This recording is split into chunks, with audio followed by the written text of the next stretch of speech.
I think we can start, Mbak Naura. Okay, so there are a lot of participants here. Maybe because it is already 12:11, I will start this webinar now. Okay, good afternoon, everyone.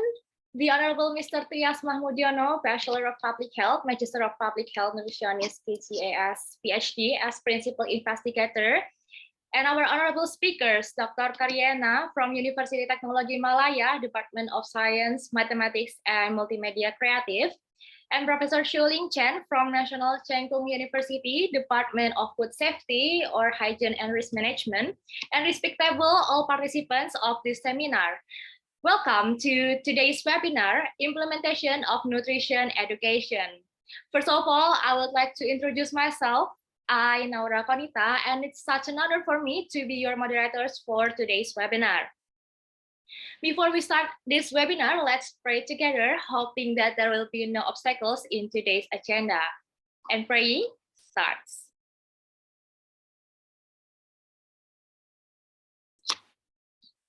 Okay, there's no end in praying. And ladies and gentlemen, on this occasion, allow me to introduce you to today's agenda.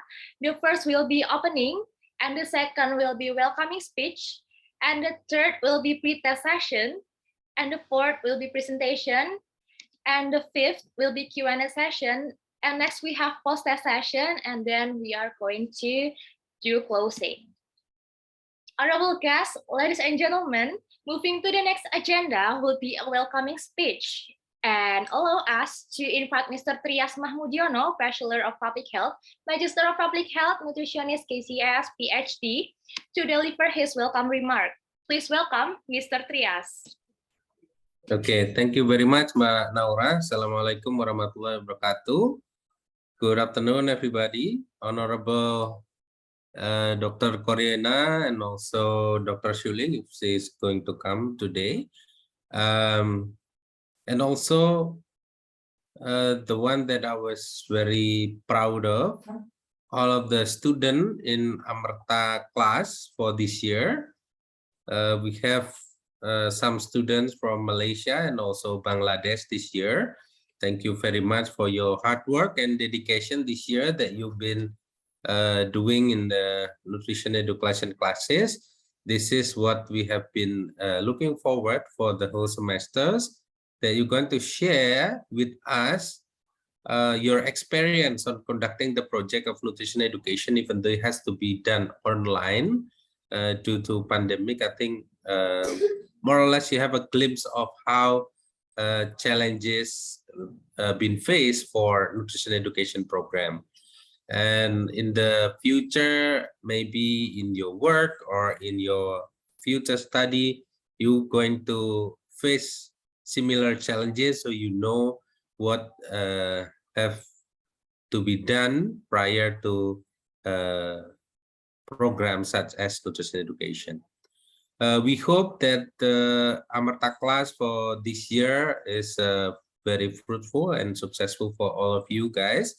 And all of the grades have been released. I think you can check on your what do you call cyber campus or in the Hebat. I think you can find it. And today is all about you. It's all about sharing your experience and knowledge in nutrition education. And also, once again, thank you very much for our speaker for today, Dr. Koryana. We hope that our collaboration is going to continue this year and also next year. And with the COVID as restriction, we still do this platform online. But in the near future, when travel is a little bit lifted, the restriction, we hope that we can meet you in person as well. And I think that's all for today's remarks. Once again, congratulations for all of the students of AMERTA on completing the courses. We hope you the best in the future. Thank you. Wassalamualaikum warahmatullahi wabarakatuh. Okay, Waalaikumsalam warahmatullahi wabarakatuh. Thank you so much, Mr. Trias, for your Thank you so much, Mr. Trias, for your delightful speech. And now we are moving to the next agenda, which will be a pre-test session for all participants. And the link will be shared in the room chat, and all of you and all of the participants must fill the pre-test as the attendance form, and you will be given 5 minutes to fill up the form. Okay, so now the link is already shared in the room chat. You may access the link for filling the attendance link and also the pre-test, and you will be given 5 minutes to fill out the form. Okay, your 5 minutes start now.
Good afternoon, Dr. Shuling. How are you? Hi, fine. I'm sorry I'm late. No, it's okay. Thank you for coming. We're still having a pre-test session for all the students now.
Okay, so a minute left to do the pre-test, and for those who just joined in this room, you may access the attendance list or the pre-test form in the room chat session in the room chat, and the pre-test will be until 12:21. And for those who already joined, you may access the attendance list or the pre-test link in the room chat.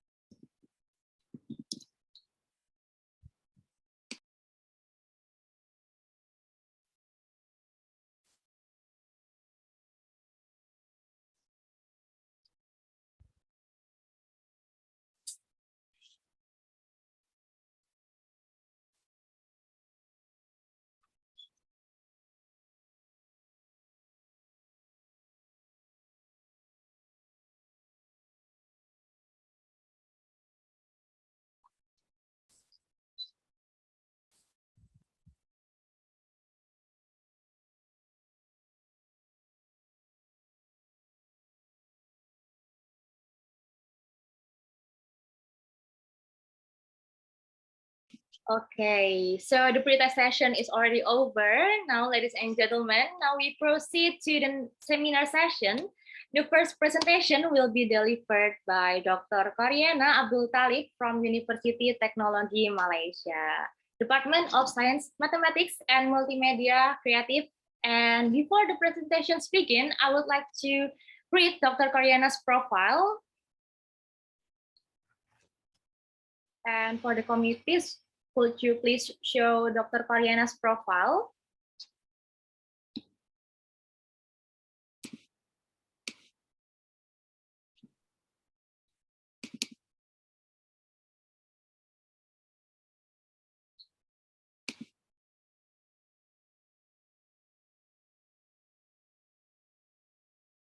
Okay, so I will just read briefly about Dr. Karyana's profile. So she is our speaker, our first speaker today, and she is Dr. Karyana Abdul Talib, and she is from the Department of Science, Mathematics, and Multimedia Creative, Faculty of Education, University Technology Malaysia, or UTM. Okay, so you can also see here, there's also a lot of academic background from our speakers today and a lot of achievement. Okay, maybe you can scroll a little bit. Okay, so we already see the experience and also the achievement of Dr. Karyana. Okay, since we have such an amazing speaker here, why don't we just say hi first to Dr. Karyana. Hello, Dr. Karyana. Assalamualaikum. Yeah, hello, hi. Waalaikumsalam warahmatullahi wabarakatuh. How are you today, Dr. Karyana? Alhamdulillah, I'm doing great. Thank you so much. Okay, are you ready for today's presentation? Yeah. Okay, so okay, Dr. Karyana, you may begin your presentation now. Okay, so let me share my screen. Yeah. All right. Okay, can you see my screen? Yes, we have already seen your screen. All right, thank you so much.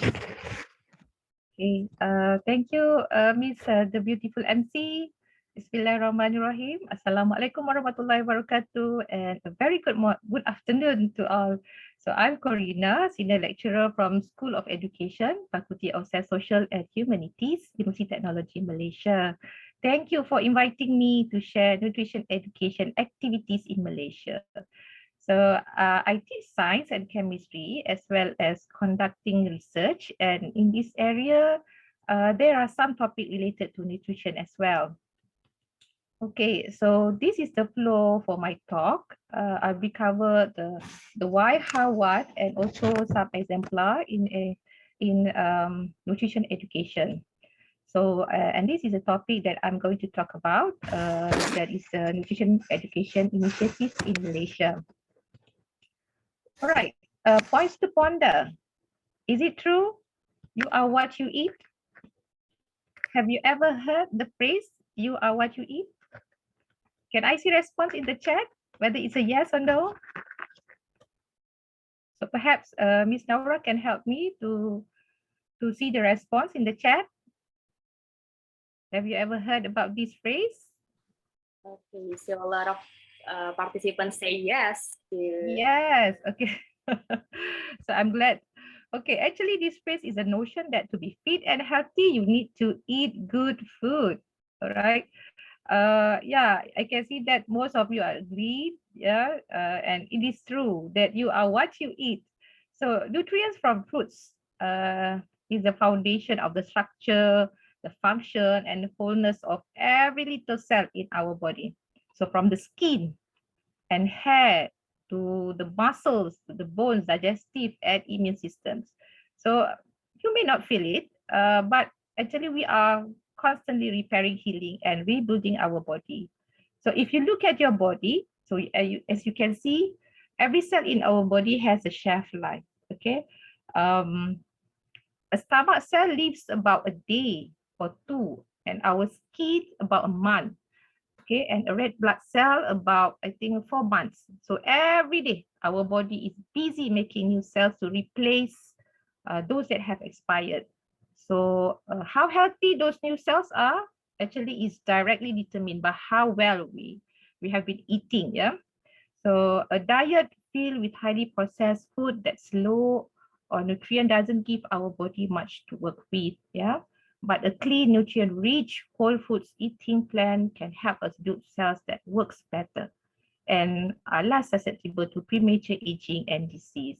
So Dr. Trias and his team had done a very good job in conducting research and organizing this event related to nutrition education. Actually, it's very important, but yet mostly we are not aware or forgot to practice good, healthy food. So actually, nutrition is very much stated in Al-Quran.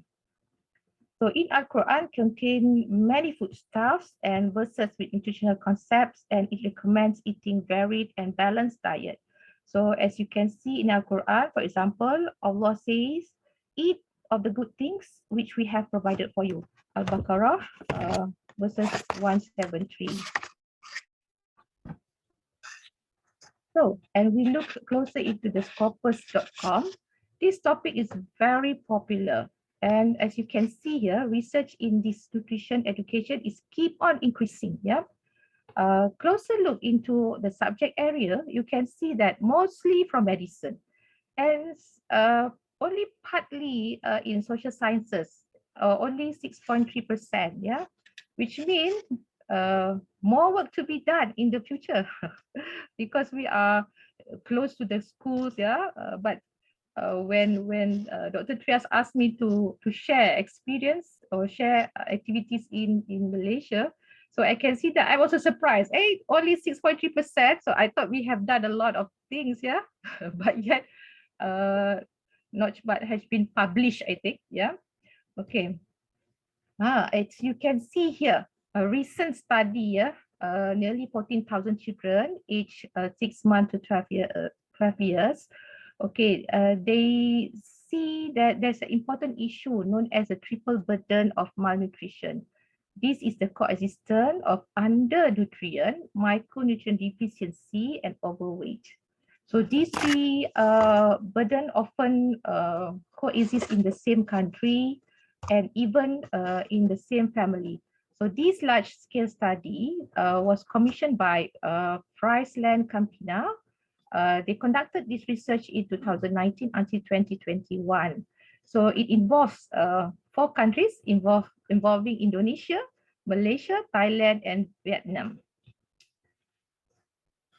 Okay, so this new study actually, they already conducted their first study in 2012, and then they continue replicating this study.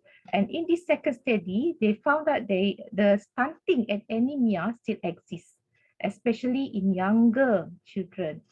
So, however, for older children, there is a higher prevalence of overweight and obesity. So most of the children do not meet the average needs of calcium and vitamin D intake. And we can see that the study shows that there's a vitamin D insufficiencies. So this triple burden makes it a matter of great importance to fill nutritional gaps. So this event and Dr. Trias research is very, very significant, yeah. So that we can know, we aware about the proper nutrition interventions and also what kind of education programs that we can conduct. Yeah.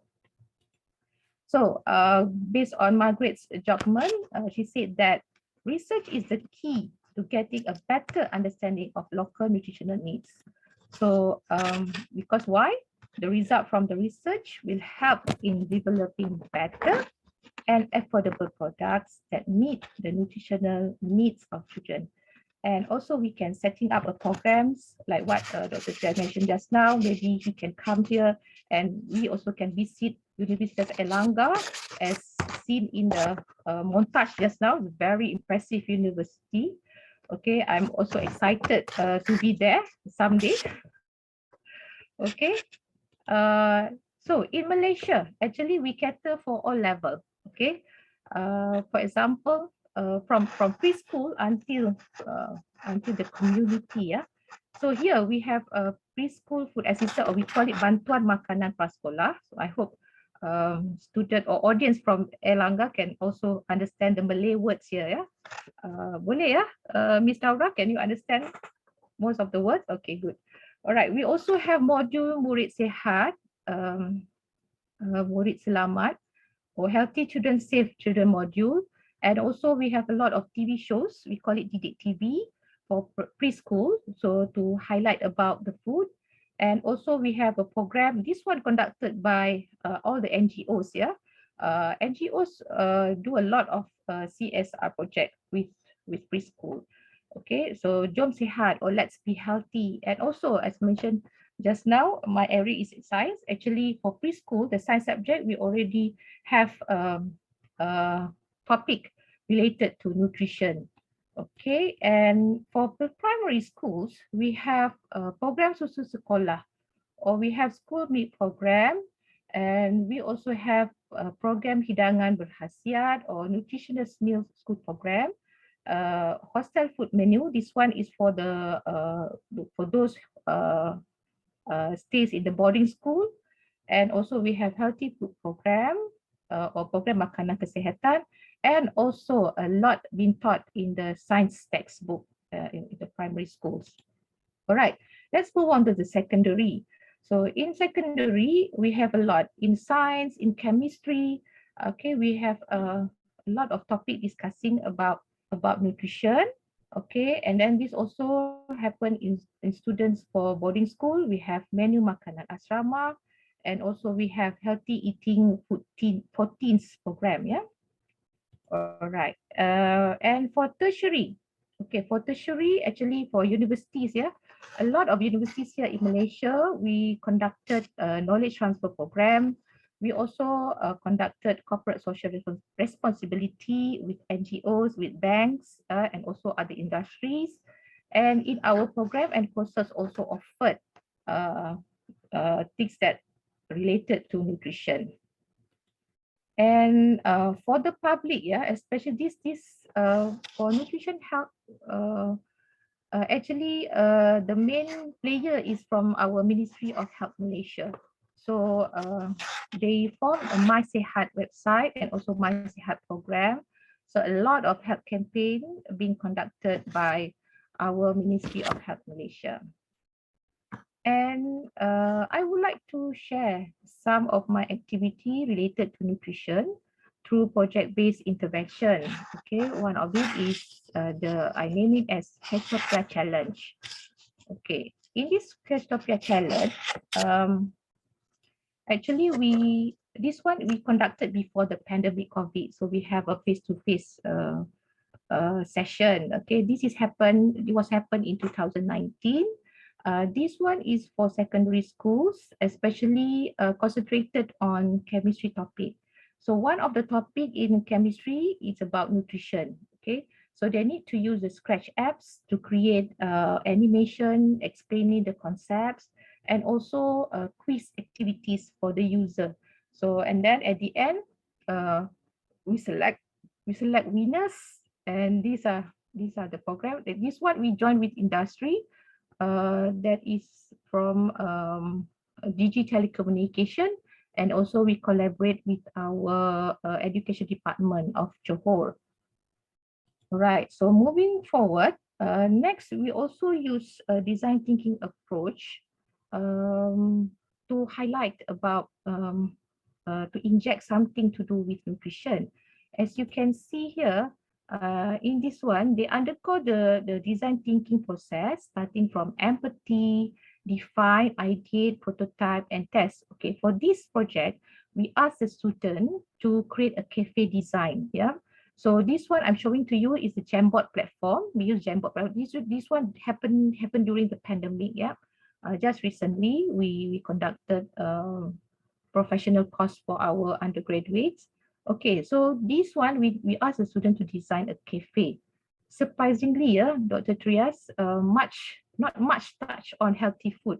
Most of them are concerned about how their comfortness in the cafe. Yeah, they not many concentrate on providing healthy food. But yet this is a very important element. Yeah. Miss Naura, yeah, when you go to the cafe, I'm sure you search for healthy food, right? Okay, and this one, another project, I name it as Visible the Invisible Project. This one is to nurture the graduate attributes, skills, yeah, and to nurture the empathy feelings on the to the underprivileged people, especially the homeless people. So actually we sleep, yeah, we slept on the street and we provide meals to the poor. So we have 3 programs concurrently conducted during that night. So namely Charity on Wheel, Feeds Hunger, Feeds Hope, and also Cardboard Community. So they need to write reflection on what they experience. And I can see that they all concerned about the food and the quality of the food. And also now they more appreciate the food they consume and avoid wasting food. Yeah. Okay. And this one, the way forward, yeah, I can see this one, integrating IoT concept and technology tools.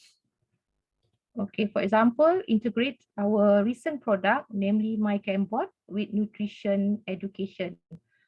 So align with the advancement in the fourth industrial revolution. So I can see that there is a need to inject the IoT element and ties it with the nutrition education. All right, so yeah, so nutrition education has always been an extremely important aspect in developing a health lifestyle, yeah, and preventing all forms of malnutrition from a young age. And it is all more important now due to the decline of nutrition awareness in individuals today. So as mentioned in Al-Quran, eat and drink, but avoid excess. So remember, you are what you eat. So fuel your body with the right foods and it will reward you for making healthy choices. So healthy food leads to healthy body, which in turn increases your odds, increases your practice to have a longer and also happier life. Yeah. And I already come to my last slide. I hope I not exceed the 15 minutes time.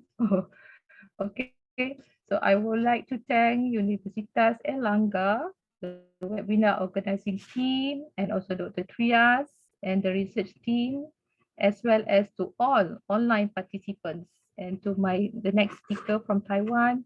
Okay, if you have any queries, I can be contacted through corina@utm.my. With that, I end my presentation. Thank you. Assalamualaikum warahmatullahi wabarakatuh. Waalaikumsalam warahmatullahi. Okay, give a big applause for Dr. Coriana. Thank you so much for your inspirable presentation. You are what you eat, Dr. Coriana said. And we've already saw a lot of inspiring activities that has been done by Dr. Corina. And move to the next speaker. We have an amazing speaker. We have Professor Shuling Chen from National Cheng Kung University, Department of Food Safety or Hygiene and Risk Management. Okay, so I would like to read Professor Chen's profile. All right. Thank you. Can you hear me? Okay, yeah, you are audible. Okay, I can hear you. Okay. Thank you for Charles' invitation. I'm glad to deliver a message, but last time I remember I have delivered about the education program in Taiwan. So today I just wanted to show you kinds of application about education, nutrition education. This is the topic is on diet under control of kidney disease from the perspective of the nutrition and public health. In this topic, we know the dietary is really important for control their kidney function. Okay, we know the kidney, especially some chronic kidney dysfunction is happen in the elders. But we know the chronic disease like high blood pressure, diabetes, or cardiovascular disease, as well other environmental factor. The age, elder, maybe more opportunity to have this disease, or family history, or obesity, or dietary factor, they eat a lot of fat, or other not really healthy food, or environmental factor like exposure to some pesticides, some metal. Okay, this is the risk factor of CKD. But on the basis from the life, we can see the human body, we need many elements or nutrition. Then we can find some spatial element like a phosphorus. This the component is similar in our human body as well in seawater. It's kind of the natural. Okay, then but we need to know what is phosphorus. Phosphorus, if you can see it on the nature environment, you can look at the picture. It's kind of soil, but a little brown or white, red, black. Okay, but this element actually is, if it is pure form, it is toxic. But actually, our kidney really need phosphate, and the phosphate, this element is very important for our kidney, and it's as well, we can take it from the food. But what kinds of food contain it? That's we want to evaluate as well. We want to take it, but we still need to control it. Phosphorus naturally at low level in water, plant, and animal. But if it's unnaturally, we can find it in fertilizer, cleaner, or wastewater. Sometimes phosphorus is found in less immediate, okay, or it's as well, it can detect in our body or in other biological organisms. And many study, okay, kinds of review of meta-analysis, they find some linkage between phosphorus and their CKD. So we need to know what is the balance between the intake and the kidney function. So we need to know what kinds of food contain it. So we need to know the CKD patient has been encouraged to eat high this food, fish, whole grain, fruit, vegetable, legume, nuts, and low-fat dairy. And then they need to avoid to eat a lot of red meat, sodium, or processed meat, sugar, okay, and a beverage. Like this. So how about the education in these kinds of passion? So first, we want to consider the food intake and the balance in our in human body, the phosphorus. Okay, but we need to know the phosphorus can provide to join the ATP. ATP is a kind of energy in our human body. So I said that we need, this is very important to maintain the human body. Okay, so the phosphorus, because there are intake and some excretion, okay, from the urine.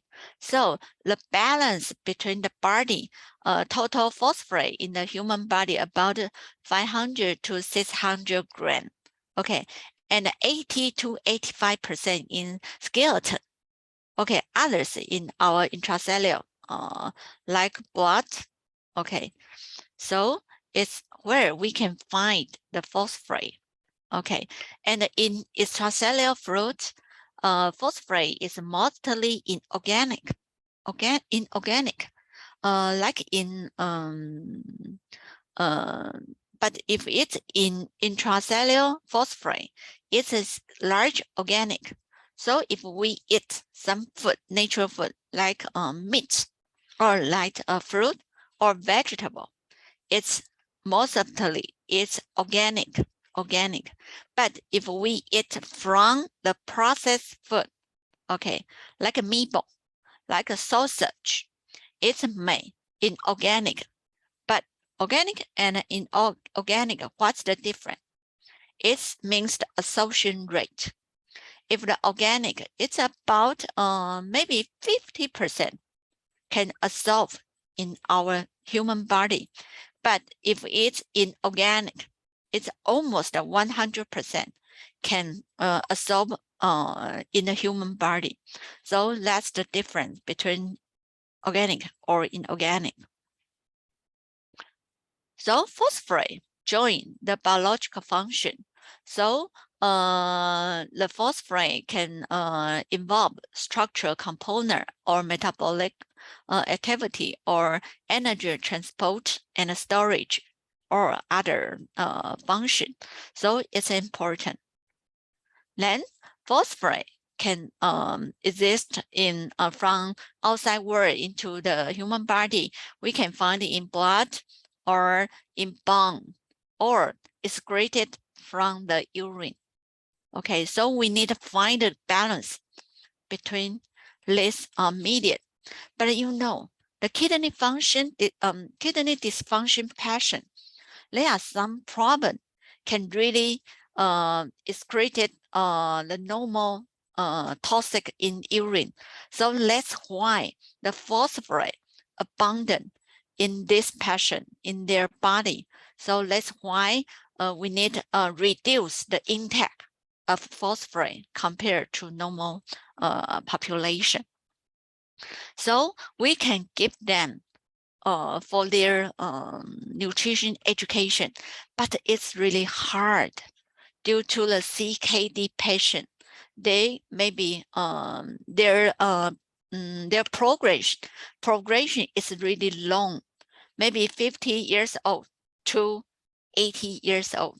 Okay, how a long time, but they need to change their dietary pattern while their kidney function is in different stage. That's why it's so difficult to deliver lay about how to eat, especially they are elders. It's hard to give them the right information, and they can follow the instruction from the experts. So the first, we need to tell them what is inorganic or some is organic. Because if you eat the normal food, natural food, without a lot of processing or a lot of cooking, then it will be better than inorganic, because inorganic is 100% absorbed. So it can add as a food additive, but organic mostly from the natural food, or there are some fertilized added in the plant, so it also have some organic phosphorus. Then we can know. We can encourage them, don't eat too much. So we can maybe adjust, measure their phosphorus level in their serum. Okay, then we can see, but phosphorus is a large fluctuation during 24 hours. So we can see as a person or a patient, maybe we can see the large, okay, you can see the peak. What time? After lunch or after dinner. After dinner in the midnight, we can see the peak phosphorus. So it's frustration a lot. So if you detect phosphorus, it's not really a good method to oversee their phosphorus intake. So how can we do? How can we do to measure their phosphorus intake? So we try to encourage them in different way. This is about the phosphorus and longevity. It means if you your phosphorus, serum phosphorus is low, serum phosphorus is low, you may have a longer lifetime. Okay, so like elephant live over 70 years, their serum is low. Like the red mouse, their serum phosphorus is high, their life is so short. So it's a regression model. You can see that. So control the phosphorus is really important to extend their life. So this is I can skip it. Okay, so we can give them some advice about the diet. Okay, from the grain, you can see the low phosphorus, medium, and high phosphorus. It can show them that. Okay, show them that maybe I'm not really show them this word. I will show them the picture. Then for grain and for meat and protein. So if they want to eat that, they can compare from the figure to see what kind of food I can eat. Okay, I want to eat low phosphorus, but for this patient, protein is very important. So we want to eat we wanted to know the milligram per phosphorus, milligram phosphorus per gram protein. So if just 1 gram protein with low phosphorus, it means this food is good. Okay, so we can advise them, oh, you can eat this category lot compared to medium, compared to high. So we can know they can eat some cuttlefish, chicken, tapia, and show red, cold, chicken breast, salmon, dark, milkfish. This food for them is good. Okay, but sorry, let me check. This is about how can we eat that. But it's this program process for 3 years. Okay, this we call AI food care. What's AI? Because if this patient take a photo like this, you can see the photo, right? Okay, actually it's too much for a patient. But if they take the photo and upload this photo to our app, then we can count the nutrition for them. Count maybe over 100 items like Caroline, like protein, like fat, like a carbohydrate, like sodium, phosphorus, and other nutrition. Okay, but I just select this 5 as a sample, but I can show over 100 nutrition for this food. But another is that we not really know, because this is a plate, but we have no idea how many % of this plate you eat, because maybe you share this dish with your family, so they need to give some note how many % I eat. Okay, this is trying and error. Okay, so I saw it's AI, artificial. Okay, they can active to give some note and to change the data. But why I want to do that? They don't need to count how much they eat. But if they upload the data, then we can show after count, I can show them, oh, it's alarm. Today you eat too much. Okay, so this is remind them and remind the doctor how to control their diet. Okay, this is I tried to process recently. Thank you for your attention. This is my email. If you are interested in it, welcome to join us. Thank you. Okay, give a big applause for Professor Shuling Chen. Thank you so much for your insightful presentation. And I'm pretty sure that a lot of participants would like to ask a lot of questions too. But don't worry, because we'll have the Q&A at the end of our session. And if you have any question about the speaker's material, you may ask your question. You may deliver your questions in the room chat. Okay, ladies and gentlemen, move to the next agenda. The presentation will be delivered by students from several universities. There are University Technology Mara, Malaysia, University of Central Punjab Lahore, Pakistan, and the Fodil International University from Bangladesh.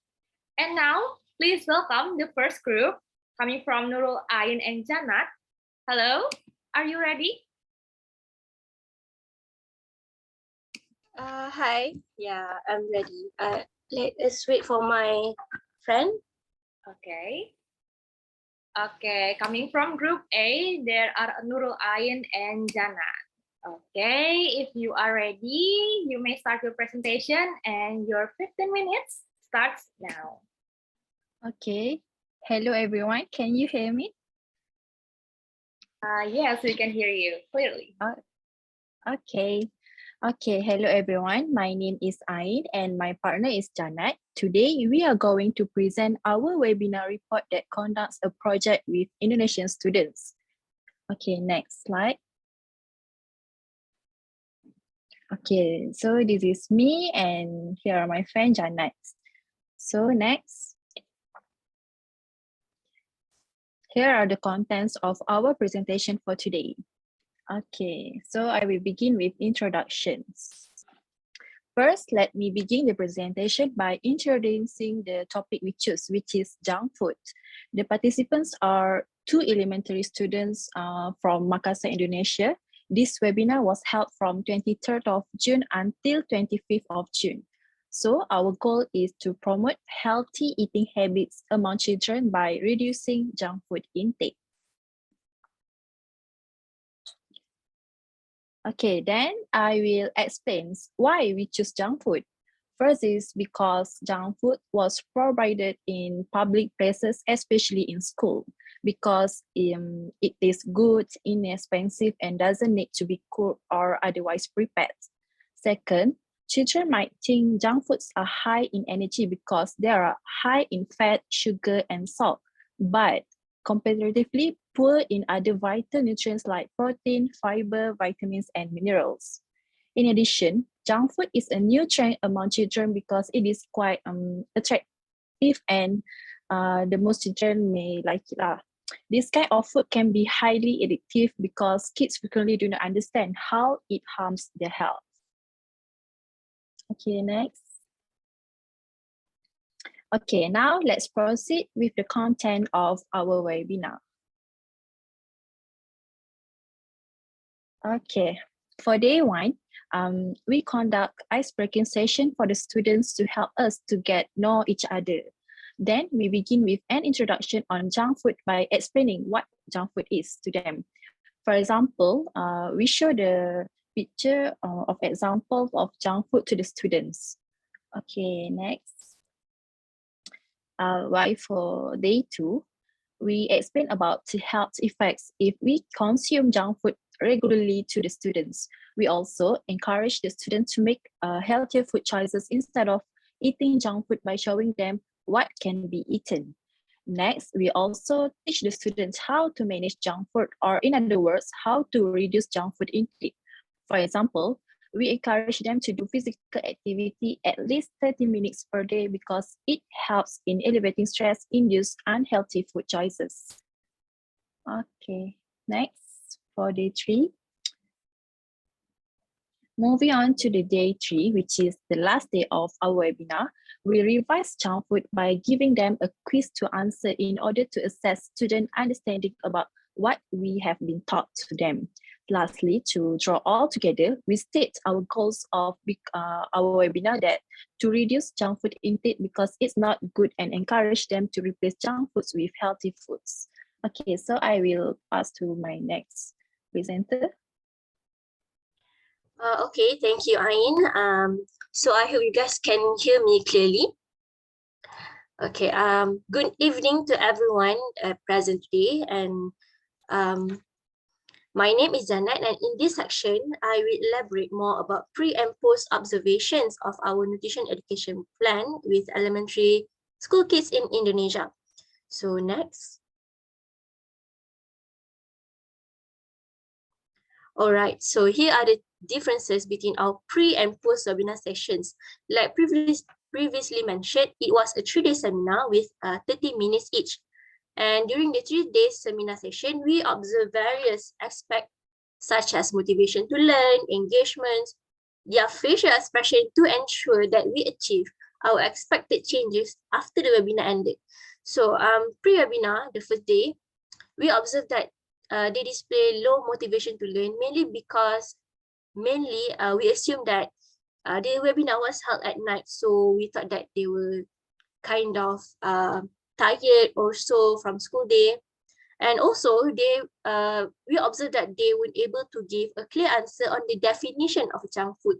It was after the ice-breaking session, and we wanted to see how much they understand about junk food before we start our session. And furthermore, it was also observed that they have quite low confidence to answer any question given. However, throughout the 3-day session, we encourage them to engage, answer confidently, and include fun learning videos and activities to make them even more comfortable. So as a result, in post-webinar sessions and in post-webinar observation, their motivation and confidence to learn and interact with us increase as early after the first session. So to add, they were also able to give a clear answer to the definition of junk food compared to pre-webinar, and so it shows that they are focused throughout the session.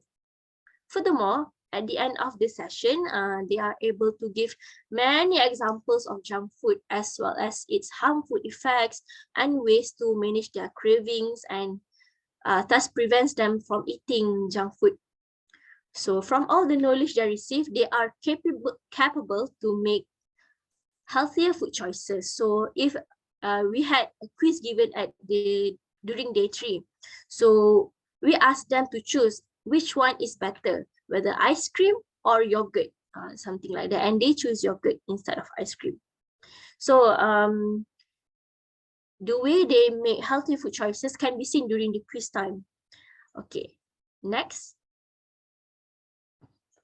Conclusion. So we can conclude that we have come up to the conclusion that to educate elementary school kids, fun and creative engagements during nutrition lesson is so important, so that to increase their motivation to learn about junk food and much more healthier ways of eating.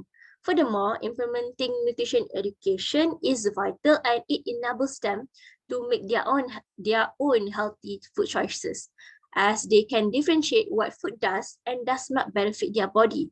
So this actually can reduce the parents' burden to just to stricten their food intake. So overall, I can say that we succeeded to promote healthy eating habits among children by reducing foods, hence can be seen during the observation. Next. All right, that is all from us, Group A, Janet and I. So I hope that everyone can understand what we present, and we were so grateful for this opportunity to do activities with elementary school kids in Indonesia. Thank you. Okay, thank you so much. Give a big applause for the first group. Thank you so much for your insightful presentation. And maybe from Dr. Corina and Professor Shuling Chen, do you have any questions for Group A? Okay, thank you for the chance to ask question, Ms. Naura. Okay, congratulations to Group Janat and also Ain for this wonderful topic, and it's actually very useful, yeah. Okay, is there any challenges that you face during the conducting of your study? Well, everything have challenges. So basically the main challenges for us is the language barrier, but thankfully we have our a lecturer from Indonesia, from AMERTA program itself, which is Diki. He helps us to translate what we taught to the students. So in case we teach in Bahasa, and then Diki will translate in Indonesian. Okay, I see. One of the famous quotes in Indonesia, I managed to visit Unimed. Makannya enggak enak tanpa teh botol. Alright, thank you, Jandan and Ain. Okay, thank you so much, Dr. Corina, for your question. And now, Professor Shuling Chen, do you have any questions for Group A? Okay, thank you for your study. I just wanted to know, because you mentioned about the low motivation pre-webinar, how can you say that? Is there any observation or any data to tell us for that? Actually, it was not. I said that they display low motivation. So throughout their facial expression and maybe their engagement during the first day. So at that time, I actually assumed that they are tired from their school days, or maybe since it was 8 p.m. after dinner, so they might be tired, and also they are school kids, so their energy at night may be low down compared to day. Or if you have a chance to settle your study or application, what did you want to change or to revise in your study? One thing that I would do in for future programs, I would like to do more activities and help more and give more knowledge to them. Also, we should provide a proper questionnaire for them to answer, so we can actually have more reliable evidence for the pre and post observations and assessment. Okay, thank you. Okay, thank you so much for the speakers, Dr. Corina and also Professor Shuling Chen for the question, and also well done for Group A. And now we move to the second speakers. We have the second group with us today. Hello, there are Siti Nur Aisyah and also Izatul. Hello, Group B. Hello. Okay, are you ready to present your material for today? Yes. Okay. Your 15 minutes starts now. Assalamualaikum warahmatullahi wabarakatuh. We are from Group B for Nutrition and Education Project. I'm Izatul Harisa, and together with Siti Nur Aisyah, we will present our project evaluation for the webinar. The title for our webinar is Protein Intake Among Elementary School Kids. And the participants includes 4 students. Next. Okay. Participants include 4 students from the elementary school in Makassar. The webinar session was held in 3 sessions. For the first session, we decided to have ice breaking with the students in order to make them feeling more comfortable with us and get to know us more. The second session was actually about the sharing session about the function of protein, recommendation intake of the daily meals, and about protein deficiency. In the third session, or the final one, we decided to record the pieces of information that we gave from both of the earlier sessions and have a quiz to make sure that they can take the information home. Okay, next. So, why did we choose the topic of protein? It sounds common, right? So the first reason is to maintain the children's health. And the second, actually the primary reason why we choose this topic, which is to prevent stunted growth in children. As we can see, there is a pieces of information that we highlighted in the statement that stunting is the consequence of chronic energy, which is protein malnutrition. This statement we take from an article titled Stunting was associated with reported morbidity, parental education, and socioeconomic status in 0.5 to 12 years old Indonesian children. This article was published on 27 August 2020. In the same article, the authors also stated that stunting is highly prevalent in Indonesian children. That's why we choose protein as the topic of our webinar. Next. Okay. The objective of the webinar first is to educate students on the definition of protein and its function in children. Second, to raise awareness of protein consumption. Hence, the children will try to include protein in their daily meals. Third, to enlighten the students about deficiency. Does it help the student to take adequate protein based on the recommendation that Indonesian guidelines? Okay, next. After that, I will explain about our nutrition education plan for our webinar. Our mediator of behavior is create awareness of protein intake among children. While for the learning domain level, first and the function of the protein. The second one, affective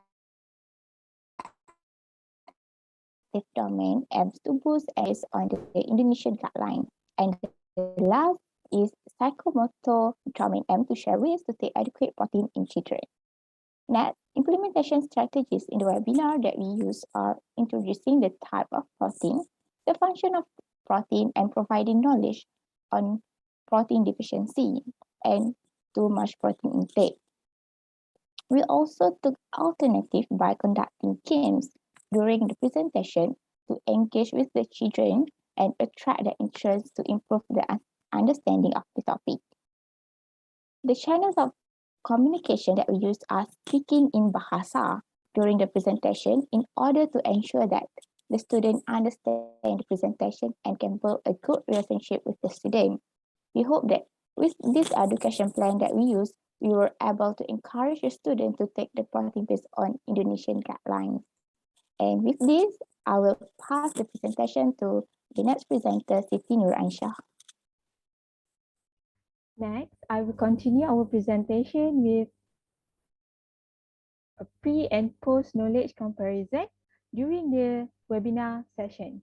So the first question is we ask the students if they ever heard of protein.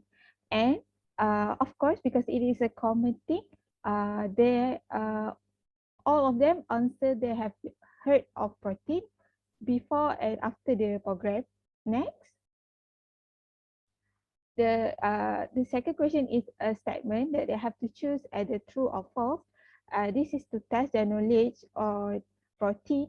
So the question states that protein is needed for growth and pre-program. Few of them knew about this information, but some of them also didn't know.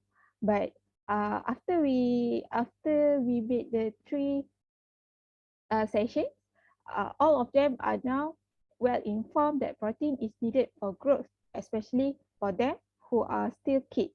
Next. Okay, this is, we asked them to list examples of food high in protein. So before program, they list out the common examples like chicken, egg, and fish. So after program and after we supply the knowledge to them, they finally can name or list better foods, a variety of foods that is high in protein such as cheese, milk, egg, fish, and chicken. The next question is,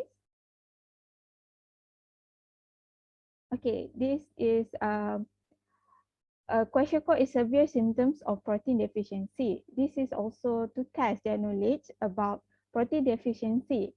Hence, before the program, some of them know, some of them didn't know that kwashiorkor is the severe symptoms of protein deficiency.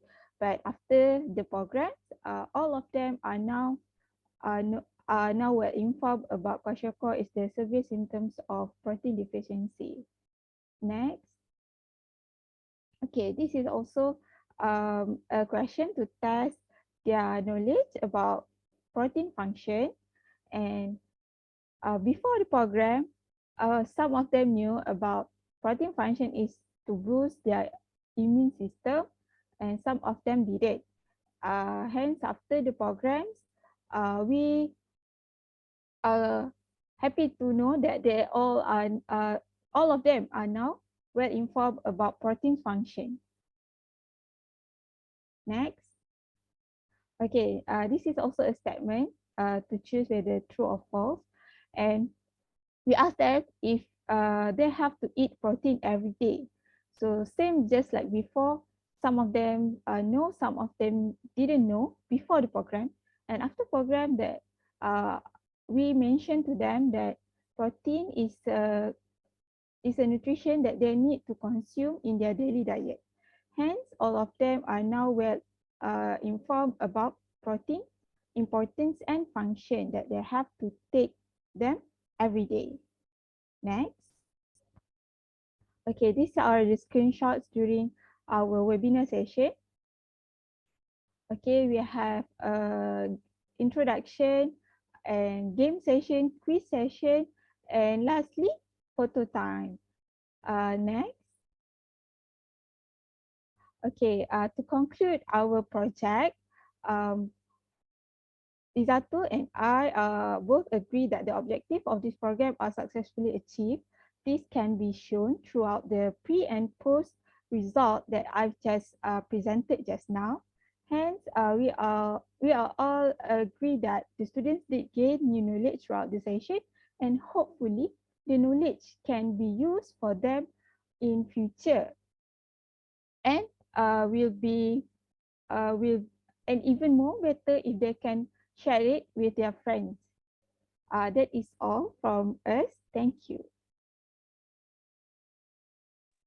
Okay, once again, give a big applause for Group B. Thank you so much for your insightful presentation. And maybe from our speakers today, Dr. Corina and also Professor Shuling Chen, do you have any question for Group B? Okay, for the first, maybe from Professor Shuling Chen, do you have any questions for Group B? Okay, thank you. I really liked your topic, actually. Yeah, from the study design, I find you using a word maybe we call literacy. Literacy, it means we want to build or give them some knowledge and want to change their attitude, then change their behavior. Okay, so, but now it's a little pity that in your conclusion, you just mentioned, yeah, you deliver some message to them to indulge or to give them some knowledge.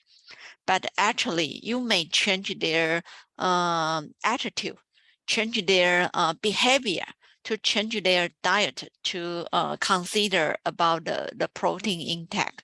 So if you can, next time, maybe you can give some questionnaire or to statistic count some data about the attitude and the behavior, okay, in your questionnaire. Thank you.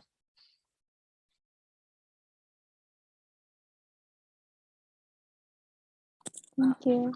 Okay, thank you so much for Professor Shuling Chen. Maybe for the Group B, you may answer the question.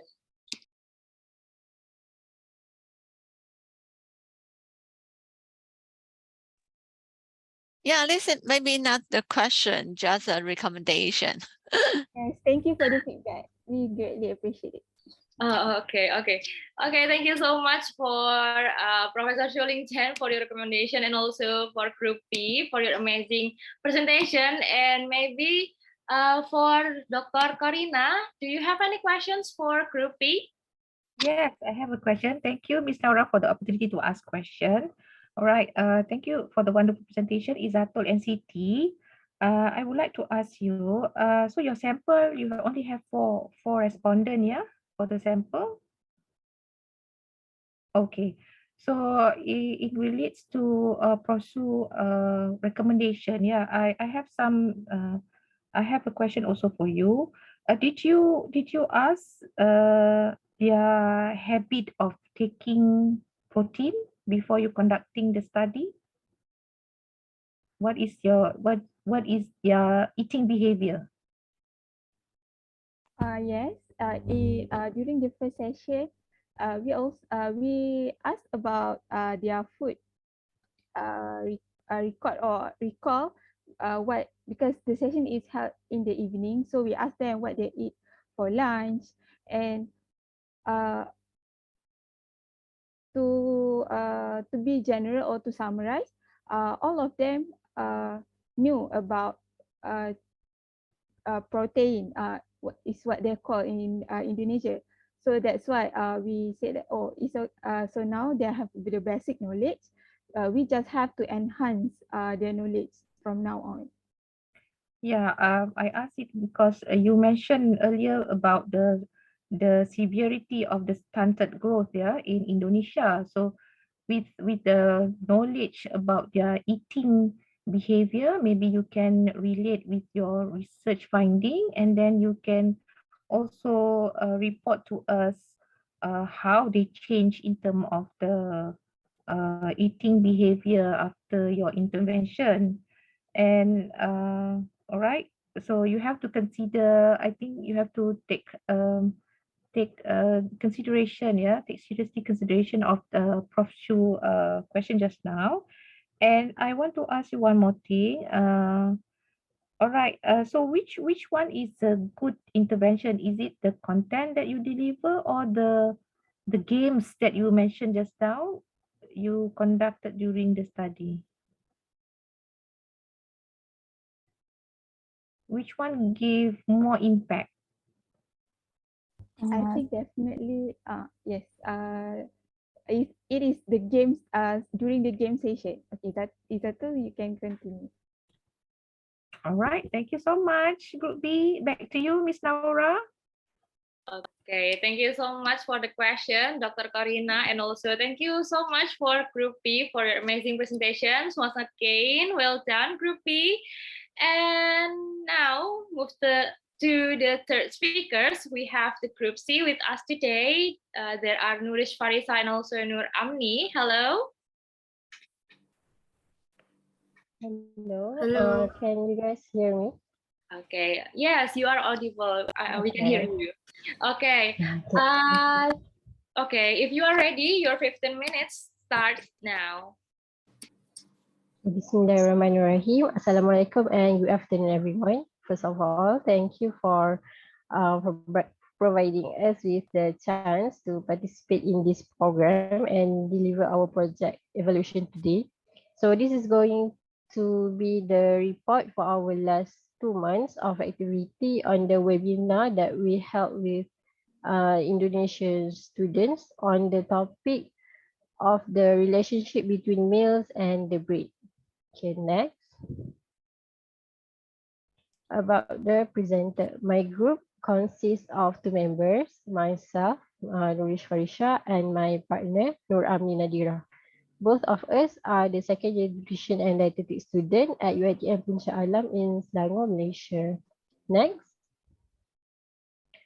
Okay, let me introduce you about our project. First, the topic of our webinar is the relationship between males and the brain. And our participants are the elementary students from Makassar. This webinar was held over the 3 days on June 27, 29, and 13 June 2022.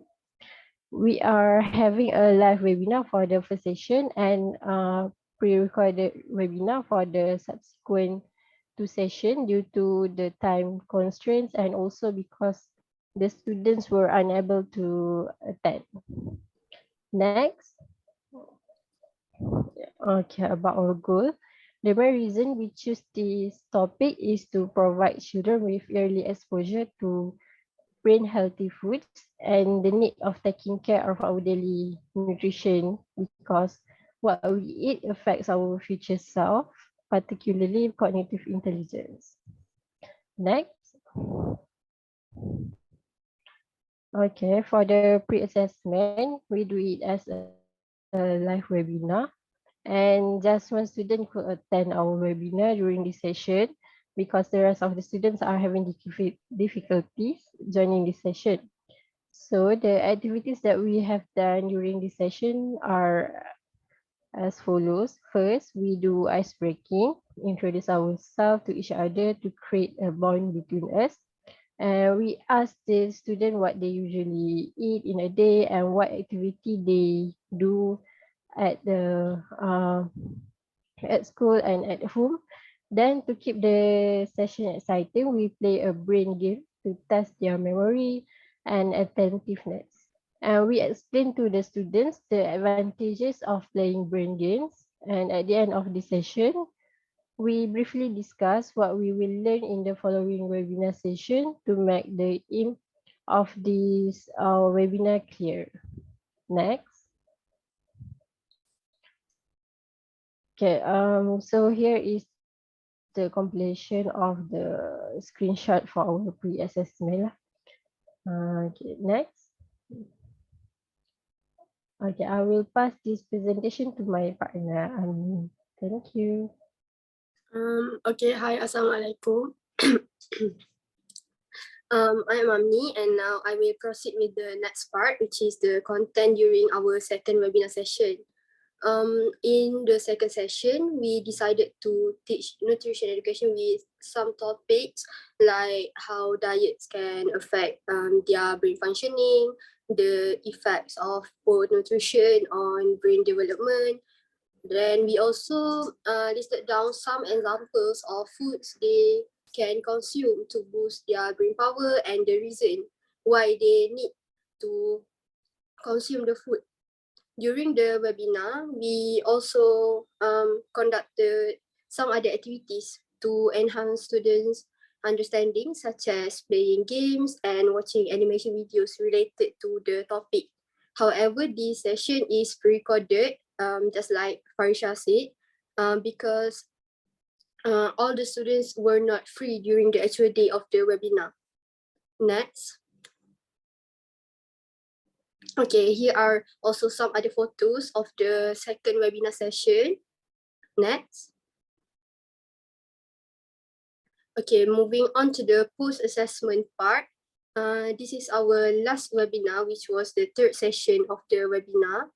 During this session, we did a recap regarding the topics that they have learned previously during the second webinar session. We reminded them again about the 4 main topics that we have covered, and followed by a quiz session, which was also related to the topics. After that, we played a related video at the end of our webinar. Then the students were given a Google Form link to give their feedback regarding the webinar. Again, this was also pre-recorded because students were not able to attend on the day of the webinar. Okay, next. Okay, this is how our feedback form looks like. As you can see, out of 4 students, only one student did fill the form, which was also our only participant that joined the first live webinar session. In the Google form, we asked them to evaluate our presentation skill and the materials or contents of the webinar, and the student was satisfied with both of our contents and how we delivered the information to her. Next. So in conclusion, we believe that nutrition education is important for us in helping students to gain more knowledge about nutrition and leading them towards a healthier diet and lifestyle. Thus, by implementing what we have learned in nutrition education is actually crucial to reach this goal. And the goal for our webinar which is to provide children with early exposure to brain healthy foods, and the needs of taking care of their daily nutrition is successfully achieved by looking at the positive feedback form. We also believe that the messages that we wanted to deliver to the children are well delivered. However, up until now, we are still unsure whether all the participants actually watch our videos or not, since there is only one person filling in the feedback form. But after all, we are still grateful for the chance that has been given to us to conduct this webinar, and hopefully we can implement it in the future. Okay, after this, we will play a short compilation video of our 3 webinars, and I hope you guys can enjoy it.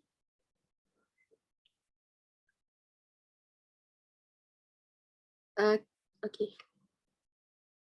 The video is in the Google Drive.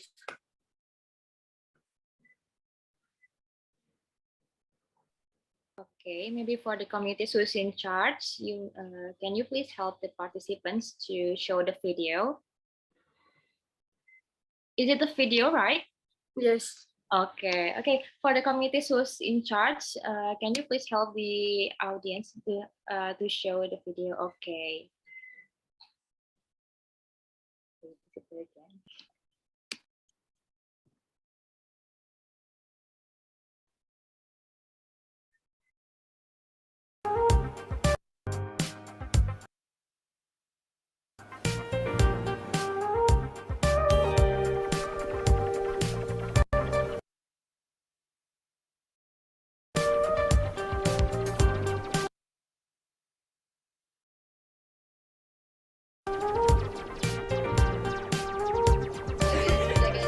Jangan tuang kulit tu kerana anda mungkin bisa nangis.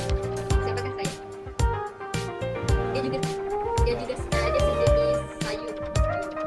Yang kalau kita buka kulitnya kita akan menangis sedikit.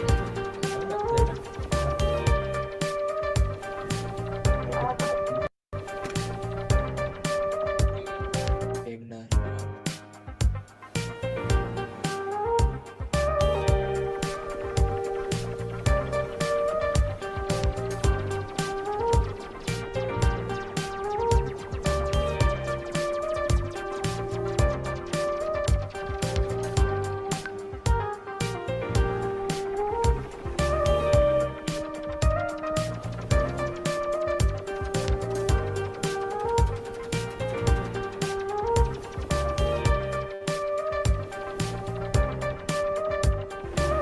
Jadi jangan lupa makan makanan yang sihat untuk otak yang sihat.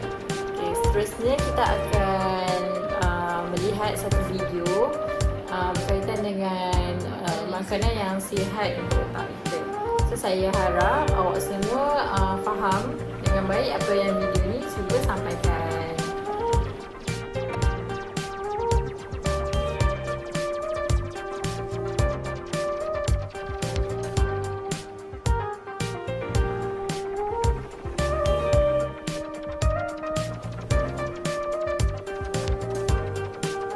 Dengan berakhirnya video tadi, kami harap kalian dapat info tambahan berkenaan makanan yang bernutrisi, dan setakat ini itu sahaja webinar kita pada hari ini. Jadi saya nak minta awak semua untuk main game yang kami berikan nanti dan juga isi Google Form untuk menjawab soalan. Okay, bye. Jumpa untuk next sesi. Jangan lupa join.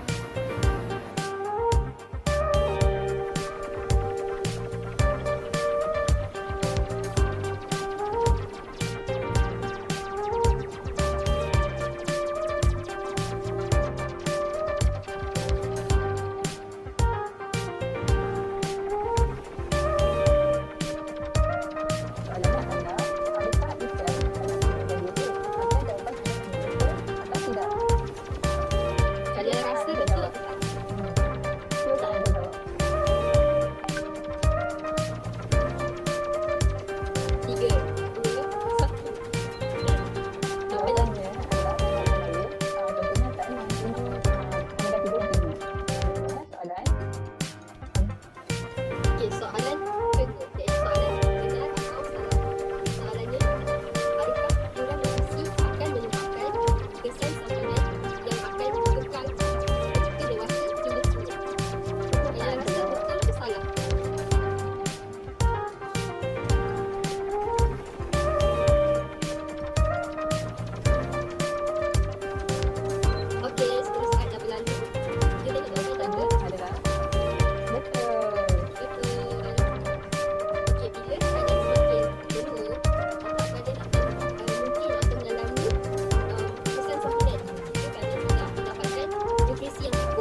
Okay, that is all from our group. Thank you.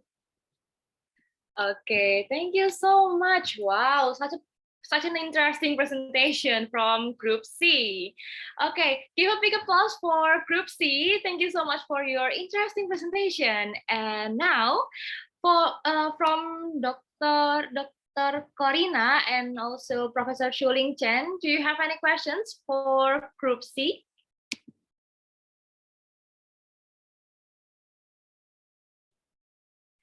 Okay, Professor Shuling Chen has raised her hand. Okay, Professor Shuling Chen, do you have any questions for Group C?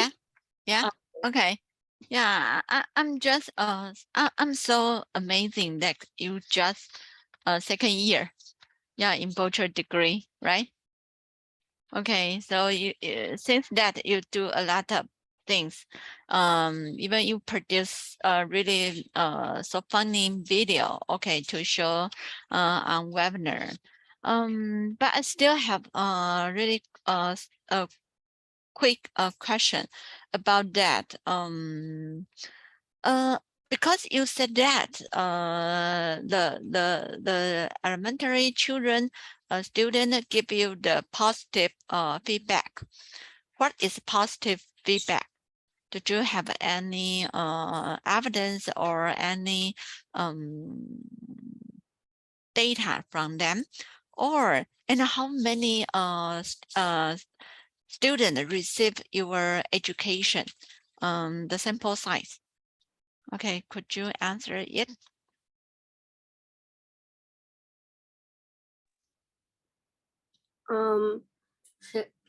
Can you hear me? Yeah.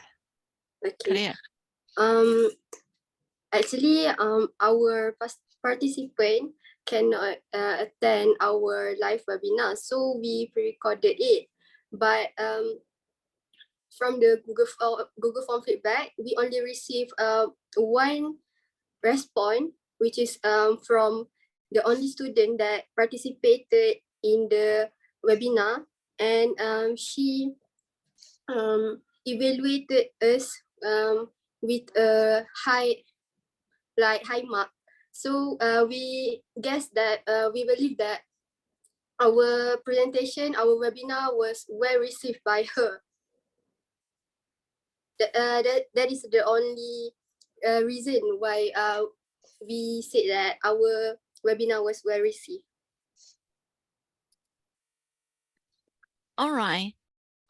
If that, because from questionnaire interview or some activity, we always show the pre-webinar or after post-webinar.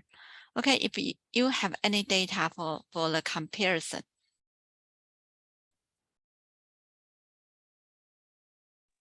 Sorry, but we didn't have any pre and post evaluation form like that. We just only prepare the feedback form for them.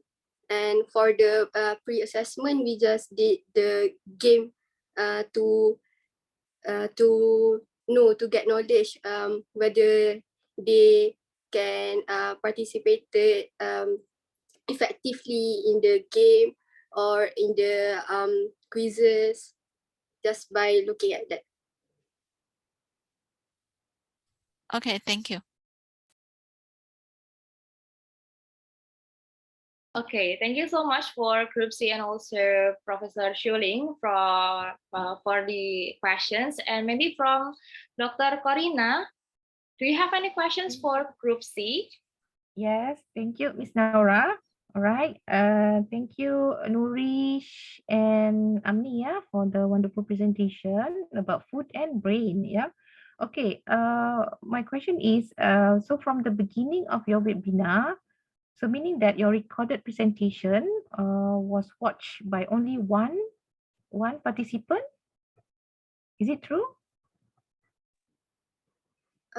Actually, we are not very sure because we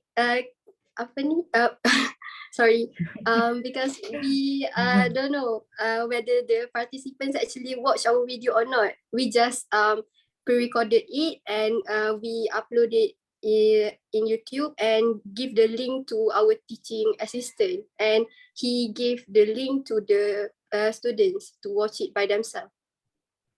Okay, as our future dietitian, yeah, both of you.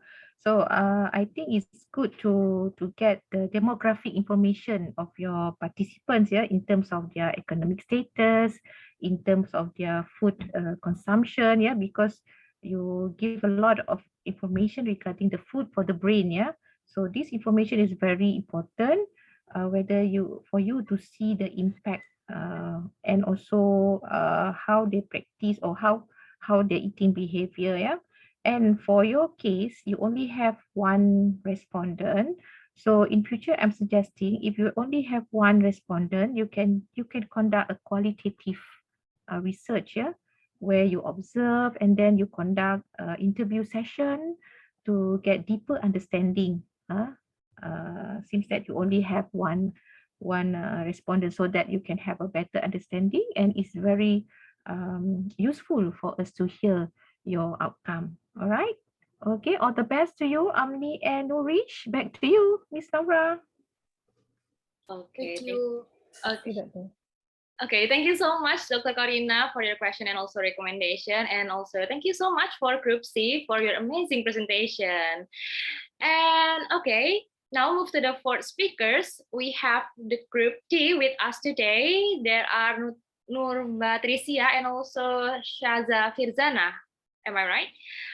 Okay, maybe you can say hello to me and also all the participants here. Hi. Okay.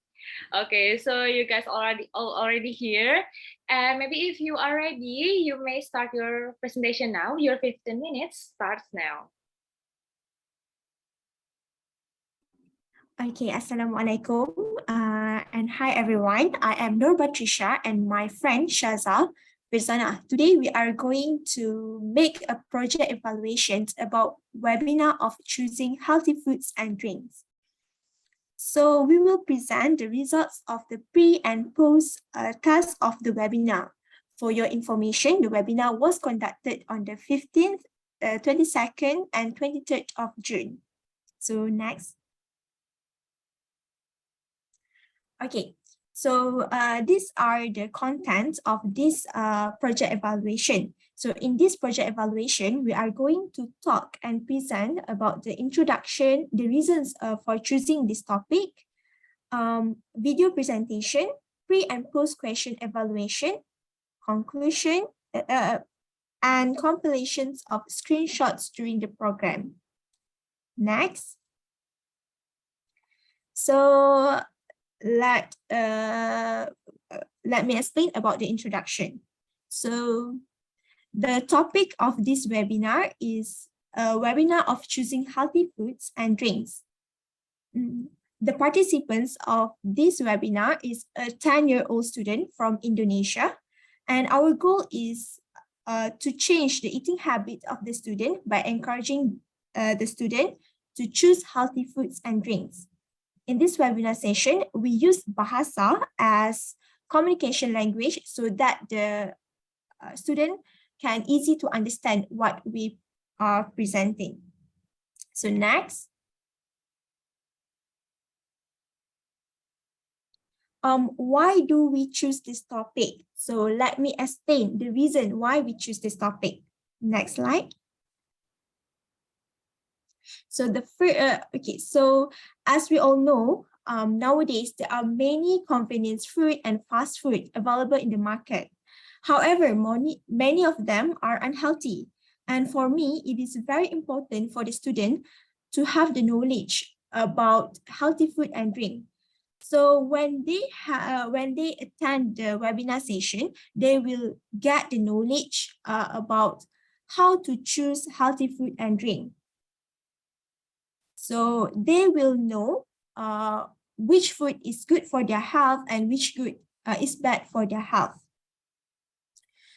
Besides, this webinar also can encourage the students to eat healthy food and drink. And it also can increase the students' awareness about the benefits of eating healthy food. So next. So we will present to you guys the video during the webinar session. So yeah.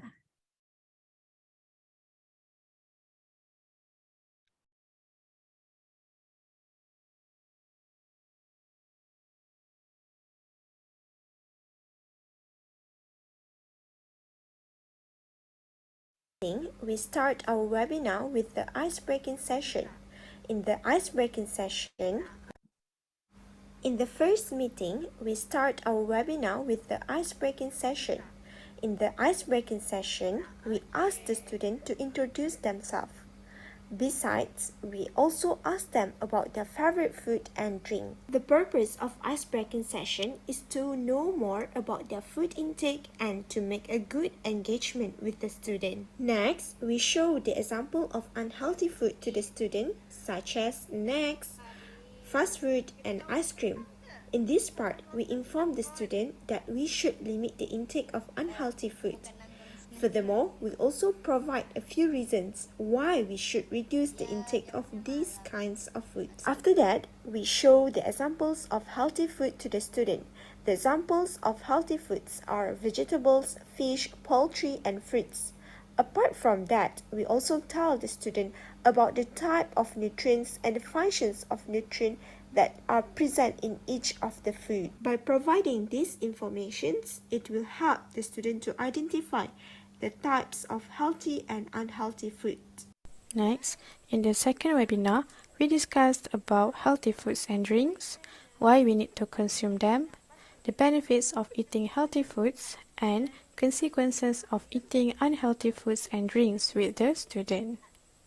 During the session, we explained about Tumpeng Gizi Seimbang, which is a cone-shaped balanced nutrition guidelines that has been used for nutritional educational purposes in Indonesia, which is meant to represent the principles of balanced nutrition.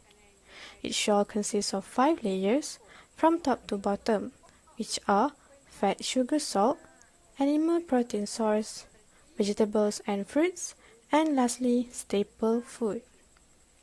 Furthermore, we also give an explanation about a plate guide or piring makanku porsi sekali makan, which illustrates the recommended proportions of food groups to be consumed in each meal. Apart from that, we shared about the benefits of eating healthy foods and consequences of eating unhealthy foods and drinks as well. The purpose of this is to let the student know the importance of healthy foods to her health and to encourage her to consume more of it. Next, the webinar session is continued with a game session where we ask the student some questions regarding the topic that we just shared to the student. And lastly, we ended the second webinar with a Q&A session. Next, in the third webinar session, we continue with the topic of nutrient deficiency disease. Start with malnutrition, which is categorized into 3 parts. They are undernutrition, micronutrient-related malnutrition, and overweight or obesity. Nowadays, undernutrition and overweight or obesity becomes common during middle childhood. Therefore, we choose this topic in order to give knowledge to the student about the consequences of not getting enough nutrients. Next, we explained about micronutrient-related malnutrition, which is the inadequacies in intakes of vitamins and minerals, such as iron deficiency anemia, scurvy, rickets, and many more. Next, we explain more about iron deficiency anemia, scurvy, and rickets. In the webinar, we explain about what are the diseases, the cause and symptoms of the diseases, and how to prevent the disease. By providing these informations, it will increase the students' awareness of the disease.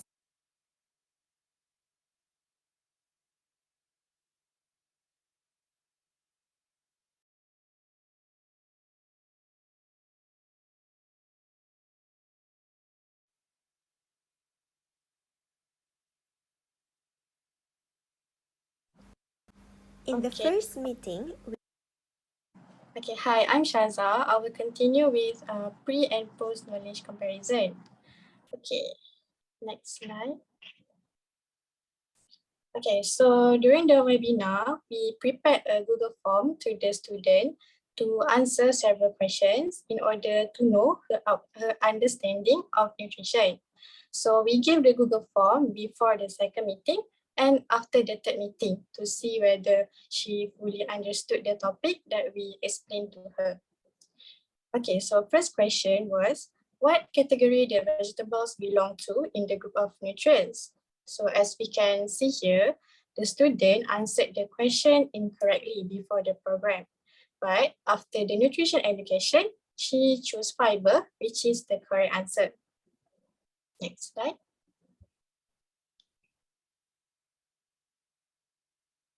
Okay, besides, for the second question, the student answered the question correctly before and after the program, which shows that she knows this knowledge where humans are recommended to drink 8 glasses of plain water per day. Next slide. Okay, so same goes to the third and fourth question. The student chose the right definition and benefit of healthy foods before and after the program. Next slide. Another next slide. Okay. Moving on to fifth question. Is brown rice considered as healthy food? It is understandable that she answered the question incorrectly before the program. However, after the program, she managed to get the correct answer. Okay, next, the question of consequences of consuming unhealthy foods and drinks. Before the program, the student chose underweight, which is the wrong answer. Meanwhile, after the program, she gets the correct answer. For the seventh question, before the program, the student answered that eating too much snacks was the answer to being underweight. However, she picked inadequate calorie intake, which is the correct answer to the question after the program. In the last question, the student answered incorrectly both before and after the program. This might be because we did not highlight or explain enough about how anemia can be prevented to the student. And the correct answer is iron. Okay, so overall, we can see that the webinar session assists to give some knowledge to the student to some extent. Okay, move on to conclusion. So the goals and messages are accomplished and well delivered. This is because the student shows outstanding results in pre and post questions and also shows understanding of the topic. Okay, next slide. Last but not least, here are the compilations of pictures during the webinar. Next slide.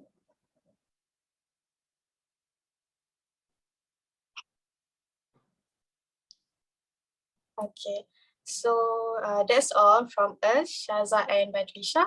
So thank you. Okay, thank you so much for Group D for your amazing presentation. And maybe from Dr. Corina and also Professor Schuling, do you have any questions for Group D? Okay, Professor Schuling has raised her hand. Maybe you have questions, Professor Schuling? Okay, thank you.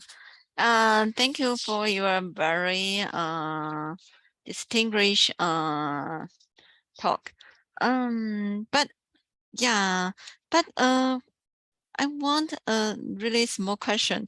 How many students join your Weber class?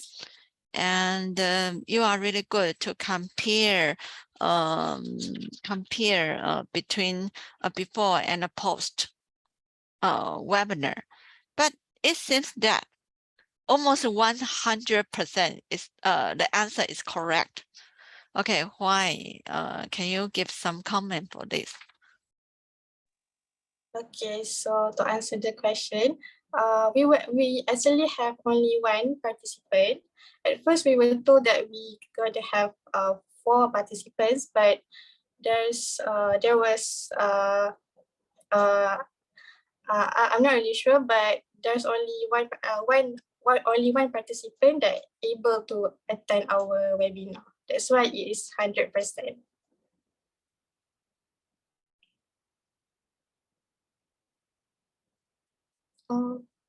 Yeah, in my opinion, maybe your question is too easy to understand. Sorry, before and after seems similar. Okay, so maybe the 10 years old kids, maybe you can try to figure out the question more difficult, or yeah, more advanced for them. And another is my recommendation.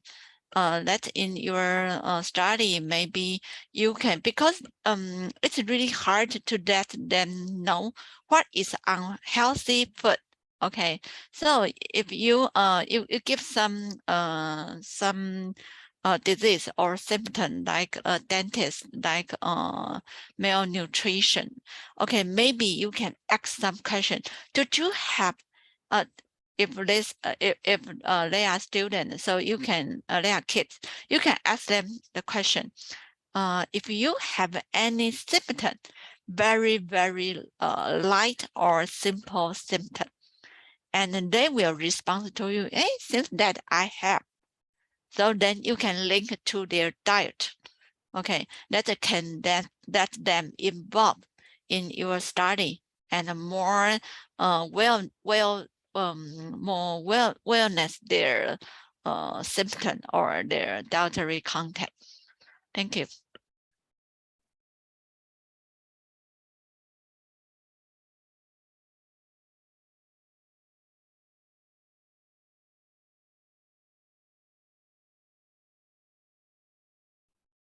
Okay, I finished. Thank you.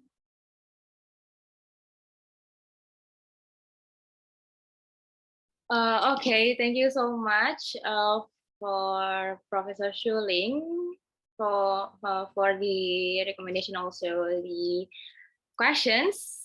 Do you have any comments for that, Group D, or maybe that's a wrap before we move to the next question? Okay, maybe enough. Okay, from Dr. Corina, do you have any questions for Group D? Yes, thank you, Ms. Naura. Okay, congratulations to Patricia and Shaza for managing to conduct the webinar. Okay, I have one question for you all. Okay, may I know what is the most significant findings, yeah, that you want to share with us?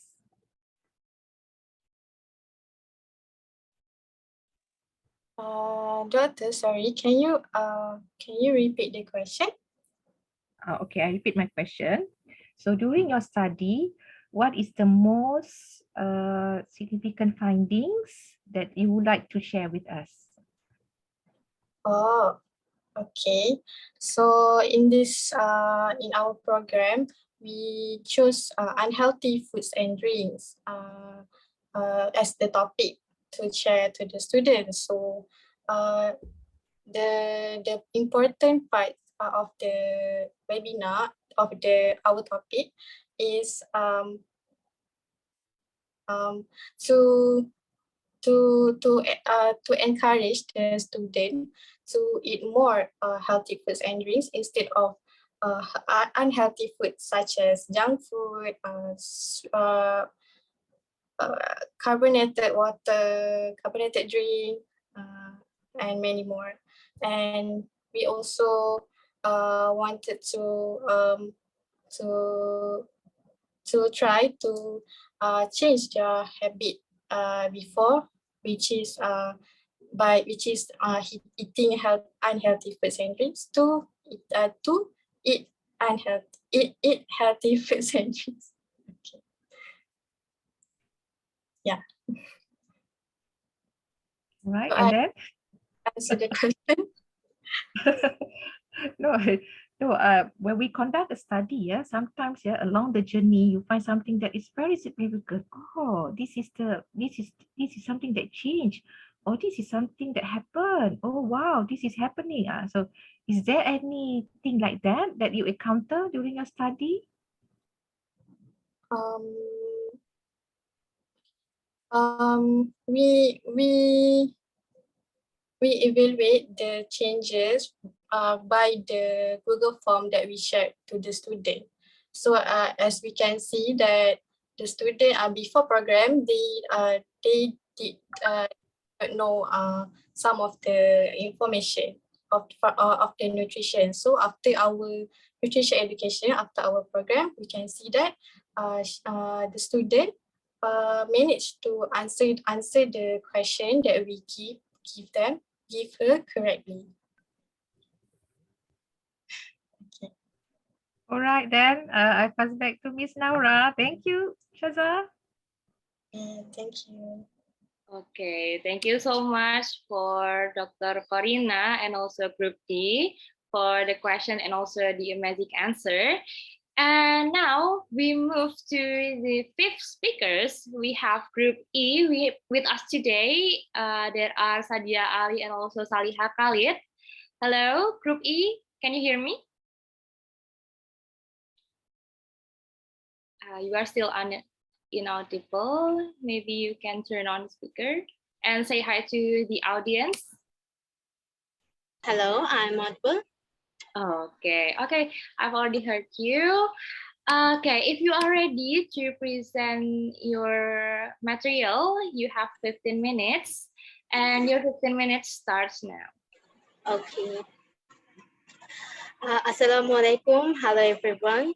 By this time, we all know about what are the healthy food and what are junk food. But as we are assigned to do our session with elementary school child who have not that much aware of it. Next. So yeah, myself Sadia Rafa from Bangladesh, doing BSc in Nutrition and Food Engineering from Daffodil International University, and my partner Saliha Khalid from Pakistan. She completed her graduation in biochemistry. Next. Next. So we choose the topic of healthy food versus junk food. So why we choose this topic? Nowadays, we see people are more busy to professional life so that they have less time to cook food and also have healthy food. So that so that we are choosing junk food over the healthy food. Also, we are using processed food which are not that good for health. We also talk about the health issues as like consuming health food, we can improve our memory, can boost energy, fight with disease, also can strong bones and control weight. But if we consume more junk food, we cannot control our body weight, as also cannot immune our system. Next.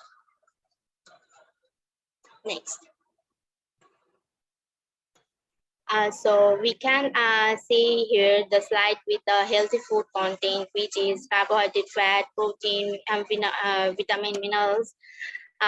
These are the healthy food which is contained, but next.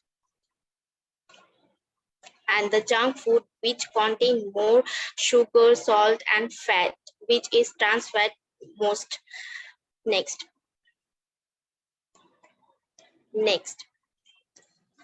Also, we have talked about the healthy diet, healthy balanced diet. What portion they need to consume: carb, protein, fat. Also, we have talked about the food pyramid, and now my partner Saliha Khalid will continue.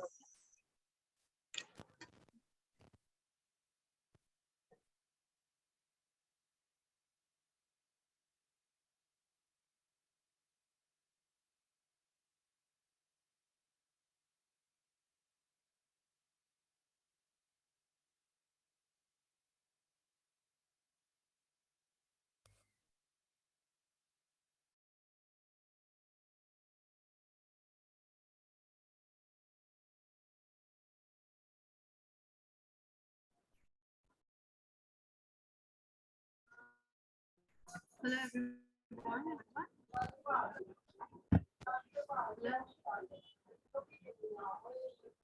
Hello. Yes, we can hear you. Can you speak louder, Salia? Yes, thank you very much. Okay. Good afternoon, everyone. I'm myself Saliha Khalid, and today we are here to present the whole efforts of our project and find a presentation of our topic with discussion about the healthy food and the junk food. So I'm here to present a brief recap of our whole like the efforts of whole month approximately to conduct the research and to actually teach the children regarding the healthy food and the junk food. So the brief description of our project is here. We have the title of healthy food and the junk food, and the participants of our project include the elementary school students from Indonesia, and the duration of this program was about 2 to 3 weeks in the month of June 2022. And we have like finalized to discuss 3 sessions with the children to focus on the healthy food and junk food. And the major goal of our project was to introduce the children with the concept of healthy food and junk food and how they can distinguish the things and how which food they prefer to eat, either the junk food or the healthy food. So yeah, for we have divided our project into 3 portions. For section 1, 2, and 3 is we have different parts like the meet and greet session. We like introduce ourselves to the children and have a brief and playful greetings with the children. Then we have the ice breaking session for the journal introduction and the basic knowledge about Indonesia, and then the gaming session which focus on the choice of children's either the healthy food or the junk food. And then we have the finalized fun quiz, the short quiz type, either they prefer to eat the burger or pizzas, or either they prefer to go with the fruits and vegetables.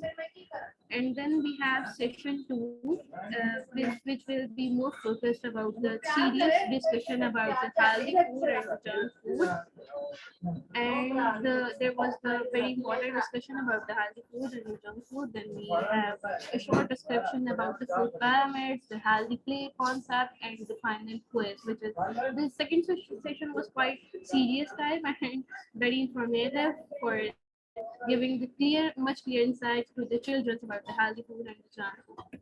The last section was very competitive for the children because we decided to like distribute the certificates for the children as the completion of their program. So we just did the recap of the section, then we have the fun quiz to ask the general questions like the junk food and the healthy food. Like the junk food contain more spices and the salts, while the healthy food contain the fruit, and either they prefer to take fruits with them to their schools and the lunch boxes, or they prefer to take this. Then we have one activity like the drawing activities. The drawing activity was actually to develop their creativity, that we asked them to draw their favorite fruit or vegetable in the white box of the Zoom chat. And finally, we distribute the certificates. That was the successful part of the whole session, and the students look more energetic during the sessions. And the certificates were actually the very promoting part of the whole session.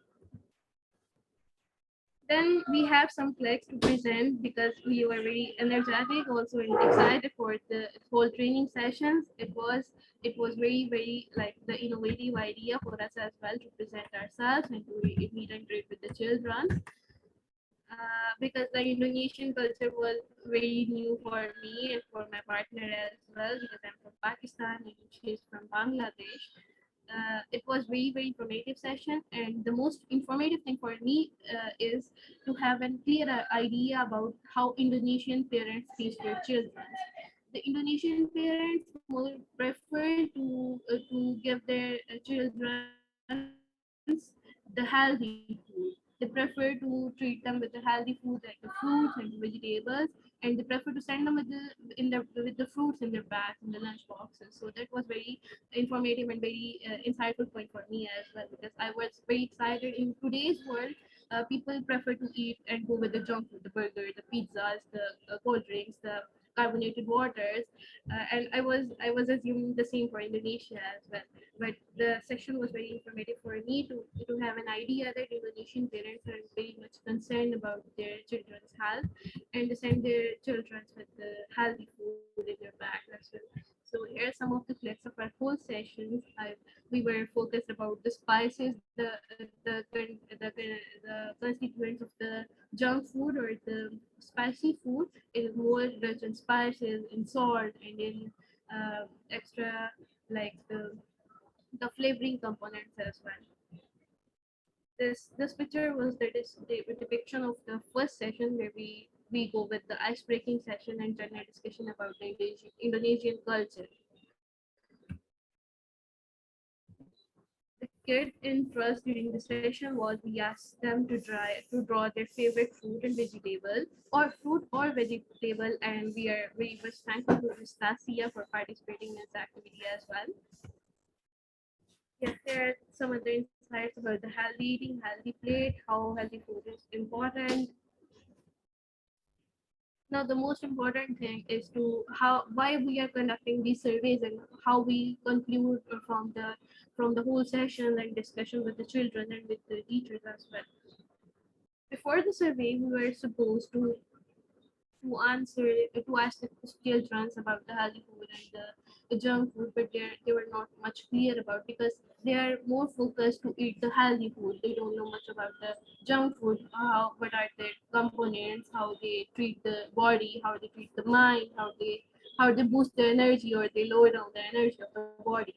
So after the survey, we conduct the survey, definitely our partners as well, for the whole session of nutrition education. Every participant like deliver their knowledge and education to the children. So now they are very much clear about the junk food actually, because they are treated to eat healthy food and they're not much concerned about the junk food. But now they're much clear how the burger and pizzas and the carbonated foods and drinks actually activate or deactivate and treat our stomach and our body and boost our energy or load of the energy. So then the students are now much clear about the concept of junk food actually. So that was the major focus of our session, to give much clear insight to the children about junk food actually, how they are able to compare the junk food and the healthy food. So that was the successful completion of our project and our whole training session, that the students get more clear insight and idea about healthy food and how healthy food is important for our body, how it provides us energy, it boosts our immune system, it boosts our immunity, it treats with the decay, it treats with the stomach problems, and how the junk food actually deactivate or lower down the energies and treat our stomachs badly. The conclusion of our presentation was that was very much a successful session, and we engaged the children, we engaged them with the certificates as well, we provide them enough knowledge about the healthy food and junk food. We have some questions and answers. We have fun quizzes. That was actually the the brain storming sessions and the creative learning sessions for the children. And we are very much hopeful the same concept for every children, because we are unfortunately very able to treat with the maximum 5 students. And we are very much hopeful to deal with the same concept with other students as well. Here are some of the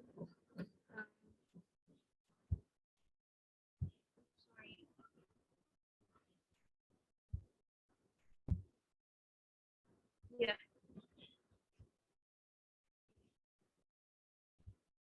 The insight of our whole session is a quick recap.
So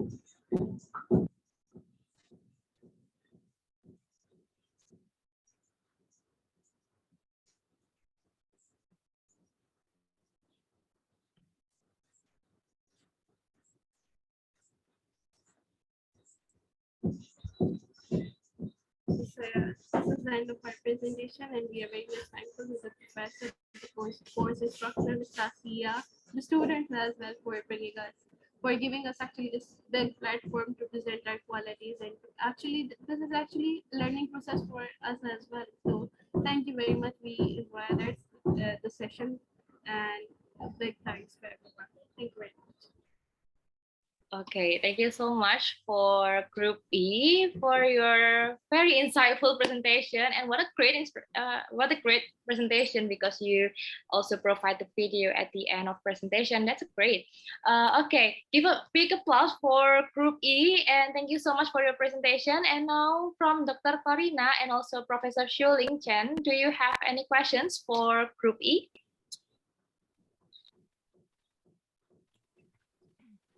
Okay, Miss Naura, let me ask a question first, yeah? Okay. Okay, so congrats to Sadia and Saliha for managing to conduct a webinar, yeah, about nutrition education. All right, so it's not easy to conduct an webinar, yeah. All right, based on your experience conducting this session, yeah, and you mentioned just now it is a process of learning. So may I know what is the best way, yeah, to give an advice to parents so that their kids can avoid junk food? Thank you very much for this question. And the very informative part of the whole training session for me was to know that the parents are, for the Indonesian parents are actually very much concerned to deal their children with the healthy food. They're not pushing their children to eat like the junk food, to give them the burger and pizzas and the carbonated waters to go and just enjoy the food. They're Indonesian people that are actually very much concerned about the children's health. And this was very like the key taking, you can say the key taking for me for the whole session, because I was not much sure about the concept of Indonesian people. But if we talk about outside from Indonesia, and like the Americans, even the Pakistanis, the Bangladeshis, we are very much focused and very much like greedy about the taste of the burgers and pizzas.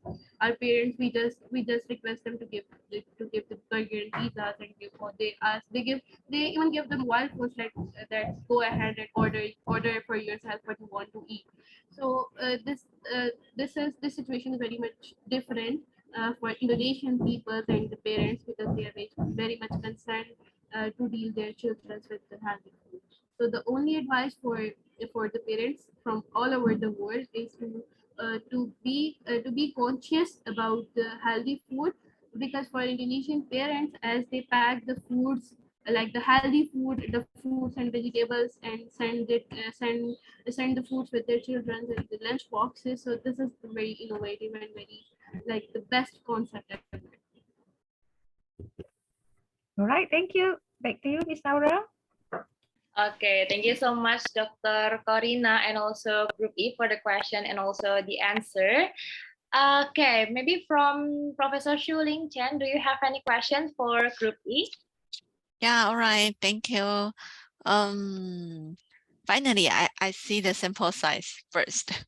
By student join your webinar, but I still have a question that, did you ever link, because you're using junk food and healthy food, right?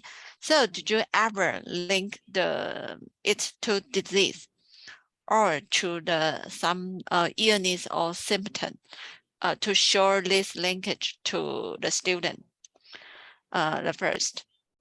And did you ever select, because you using the quiz to help them to choose the food, all right? Okay, did you after you deliver your knowledge, after that, did you ever try to let them select again to choose what kinds of food they prefer? Yes, Miss, thank you very much for the question.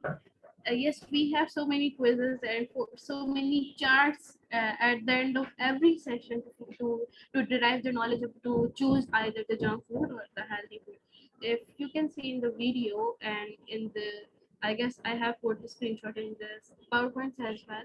There is a whole chart containing more than like 30 pictures of different foods, the mixture of the healthy food and the junk food, and we ask them to choose for what food they prefer to go, the either the junk food or the healthy food.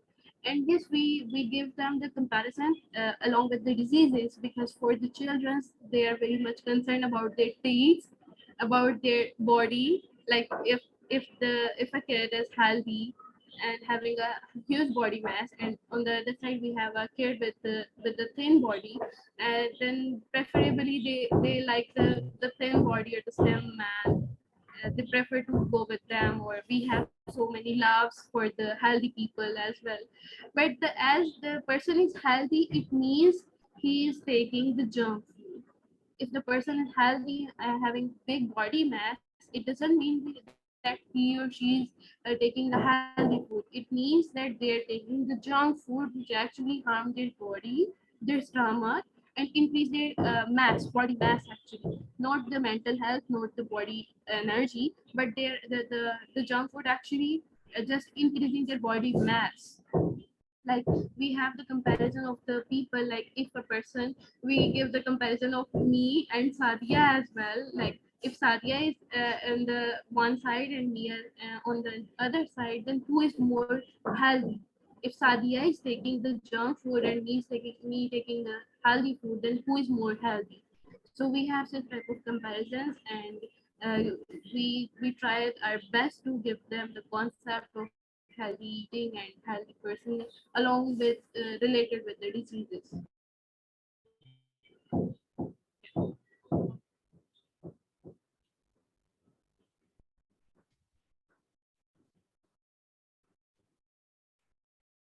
Okay, is that enough, Professor Shuling Chen, or do you want to ask another question?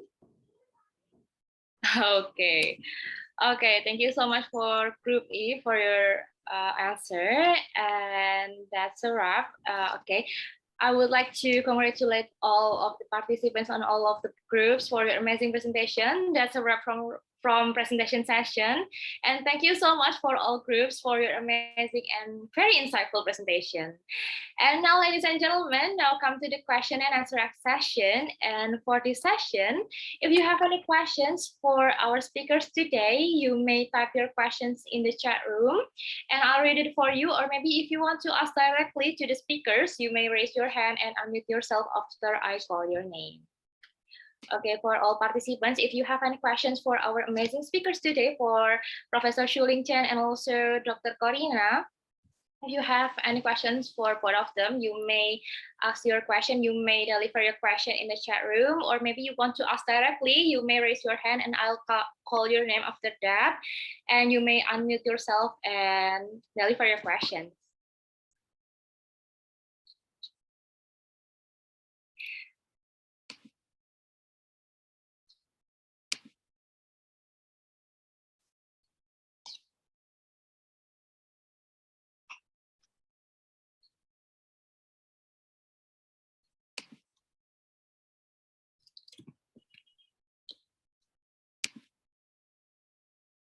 Okay, is there any questions? Or maybe you want to type your questions, that's okay. I will read them for you, and don't forget to insert your name.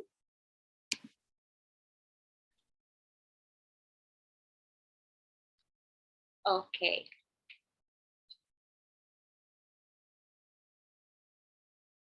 Okay, we have our question. Okay.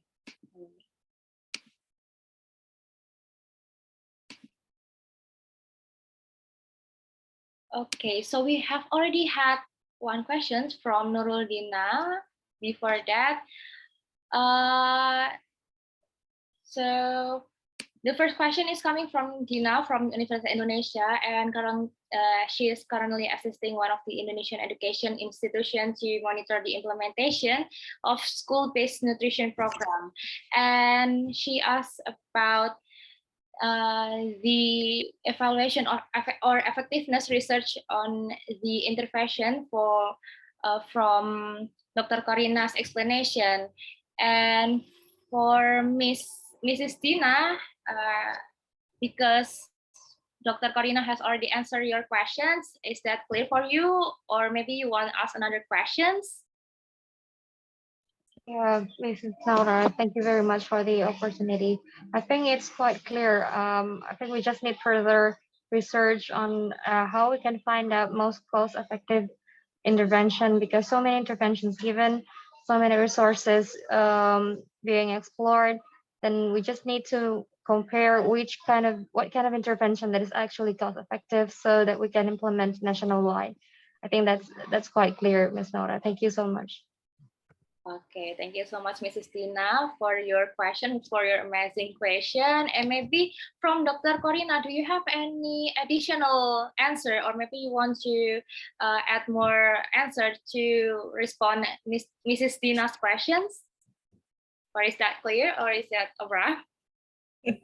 Yeah, but just to give motivation to Ms. Dina. So keep up, Ms. Dina. Your research is very beneficial to the community. If you have the opportunity to do a longer research, you can do some follow-up. You can see the progress of your intervention. So all the best.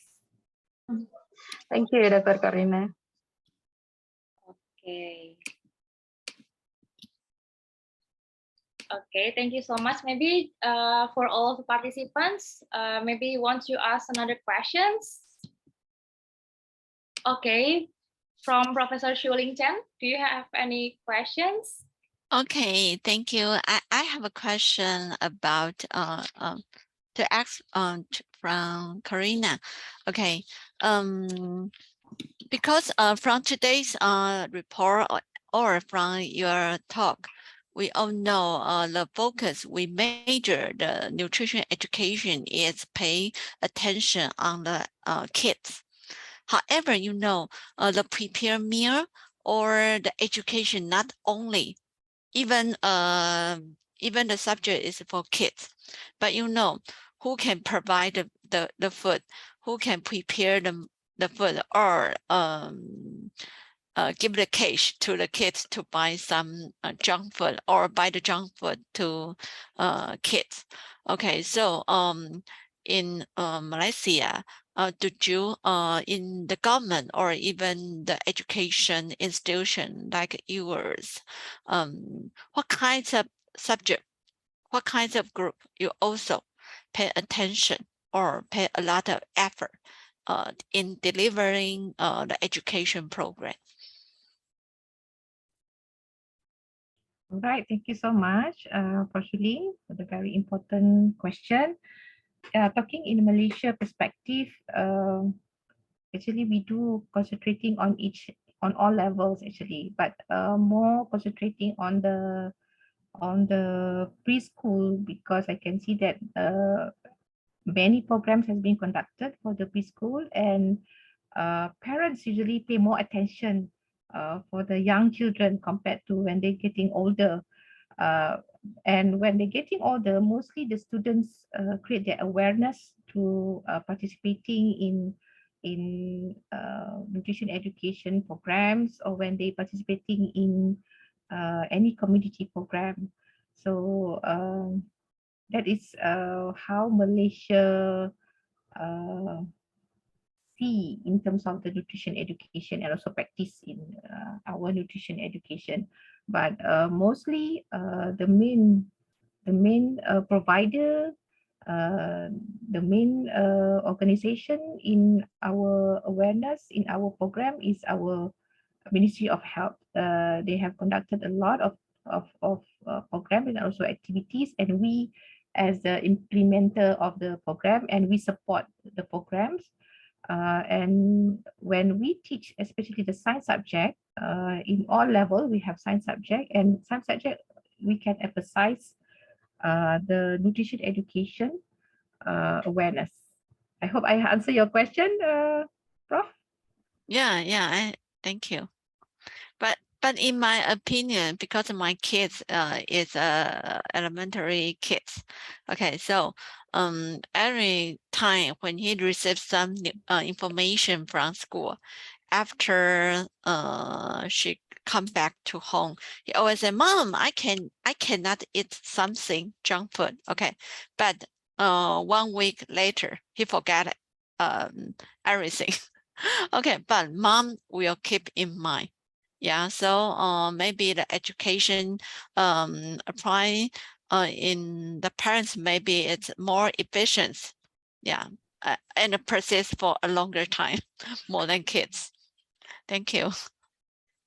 Yeah, this also happened to me. Yeah, my kids, when he came back, did you took your lunch? No, I didn't take it. The teacher throw it away. Why? Teacher said it's junk food. So I said, oh no. Yeah.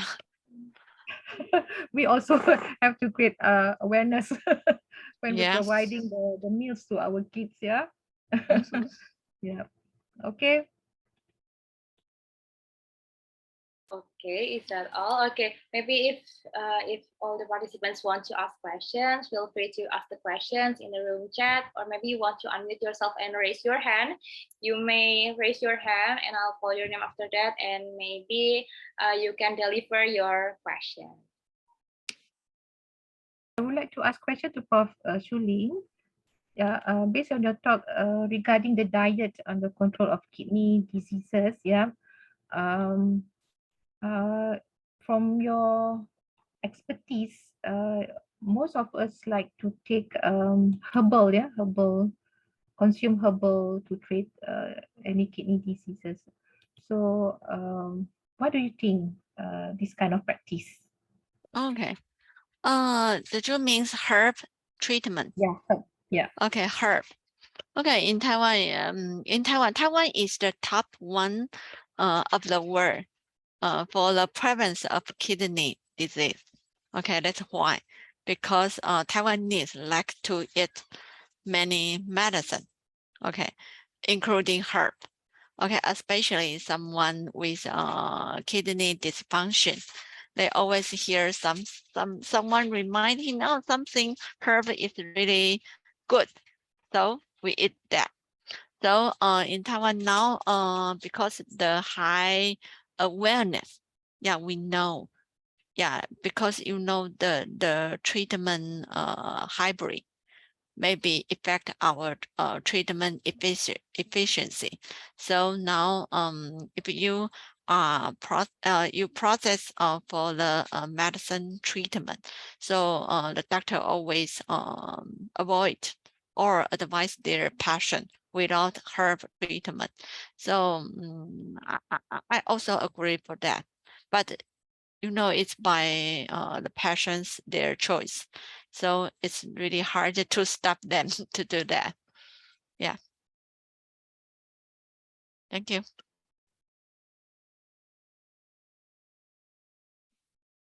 Okay, thank you. Okay, if there is no another questions, thank you so much for Dr. Corina and also Professor Shuling Chen for your question and also answer. And ladies and gentlemen, we finally come to the end of this webinar. And before I close the webinar, I would like to take the conclusion from what the speakers has presented. You are what you eat, because healthy body comes from healthy food, and healthy diet will produce a healthy body too. And nutrition education enables the audience to make their own healthy food choices, because one of the benefits from eating healthy food is eating healthy food affect our future too. And I'd like to thank the speaker for the informative and interesting presentation, and all the participants for the very active participation. And finally, give applause for the speaker and for you all. And before we end this webinar, we would like to give certificates for the speakers, and also as an appreciation for your insightful material. And the certificate will be given by Mr. Trias. And for the committees, could you please show the certificate? And if you don't mind, we would like to take a picture first. And for the committees who's in charge to take a picture, time and screen are yours. Thank you very much, Dr. Coriana, and also Prof. Shuling for taking the time to assist us with our program of webinars. We hope that we know that the work of some of our students is need to be improved because with the pandemic, we see that having webinar is a little bit difficult, especially maintaining the school children. As you say, from many of the groups, we have only 1 and 5 children that actively engage in our session. However, all of the AMERTA students can deliver nutrition education greatly. Thank you very much, Dr. Corina, and also Prof. Shuling. Okay, thank you very much. Maybe for the committee who's in charge to take a picture, could you please help me to take a picture? And thank you so much for Mr. Trias and also our amazing speakers, Dr. Corina and also Professor Shuling Chen. Okay, maybe I will count until 3 for the first speaker for Dr. Corina. Maybe I'll count until 3. 1, 2, 3. Okay, have you done? Maybe next to the second speaker. The certificate for Professor Shuling Chen. Okay, maybe for the committee who's in charge, could you please take a picture? Okay, I'll count until 3. 1, 2, 3. Okay, thank you so much. Thank you so much for Professor Shuling Chen and also Dr. Corina for your participation and also amazing presentation. And next, please welcome Mr. Trias to give a closing statement for our session today. Okay. Once again, thank you very much, Prof. Shuling and so Dr. Corina, and also big congratulations for all of the AMERTA students this year that been able to execute nutrition education as part of the learning session for your classes. Once again, if we talk about nutrition education, it's a sustainable effort that we need to do, like Prof. Shuling and Dr. Corina have beautifully discussed about the port of entry on how to make the behavior change is sustainable. It's not only about one particular group such as children, but also other supporting participants like parents and teachers. All of them should be targeted in our own capacity. So the exercise that all of the students have been done is part of the courses that we taught in nutrition education, and I hope this also illuminate the difficulties and also challenges in conducting nutrition education. I'm sure that if the intervention have been done offline or directly, it's going to be more effective. But with the online, this is what we can do during the pandemic. I think it's very good that the student shows creativity on making of materials and videos, also games that can improve the engagement of the elementary student in Indonesia. And not forget to mention that there's also barriers and challenges in terms of culture between Indonesia and also Malaysia, Pakistan, and Bangladesh that might play a role, and also time difference with, Makassar and Malaysia might be the same time but different kind of what they call time zone actually, also with Pakistan and also Bangladesh. Well done everybody, and also thank you very much for our teaching assistant, Mas Diki, and also Mbak Tasha, who's been very good at assisting all of the students conducting the project for this year. We hope that the next project we can have it offline so we can have a better result, as Prof. Shuling and also Dr. Corina mentioned. Indicators for effectiveness should be made in more rigorous way. Thank you very much, everybody. All the best. Assalamualaikum warahmatullahi wabarakatuh. Assalamualaikum warahmatullahi wabarakatuh. Okay, now before we end this seminar, let's take a picture together. To all of the participants, please turn your camera on and the committees will take a picture. Okay, for all participants, could you please turn your camera on? Okay, so I can see your beautiful faces. Okay, so several participants has already turned the camera on. Maybe for those who haven't turned the camera on, you may turn the camera on for a second. And for the committees who's in charge to take a picture, time and screen are yours. Okay, everyone, I'll count to 3. 1, 2, 3. Okay, once more. 1, 2, 3. All right, thank you. Thank you. Okay, thank you so much for the committee who's in charge. Okay, but please don't go anywhere because after this session, there will be a post-test session for all of the participants. And the link will be shared in the room chat and all of the participants must fill out the post-test as the attendance form. And you'll be given 5 minutes to fill out the form. And for the committee who's in charge to share the link, could you please share the link in the room chat? Okay, so the link has already shared. Okay, so you may begin your post test now. You will be given 5 minutes start from now.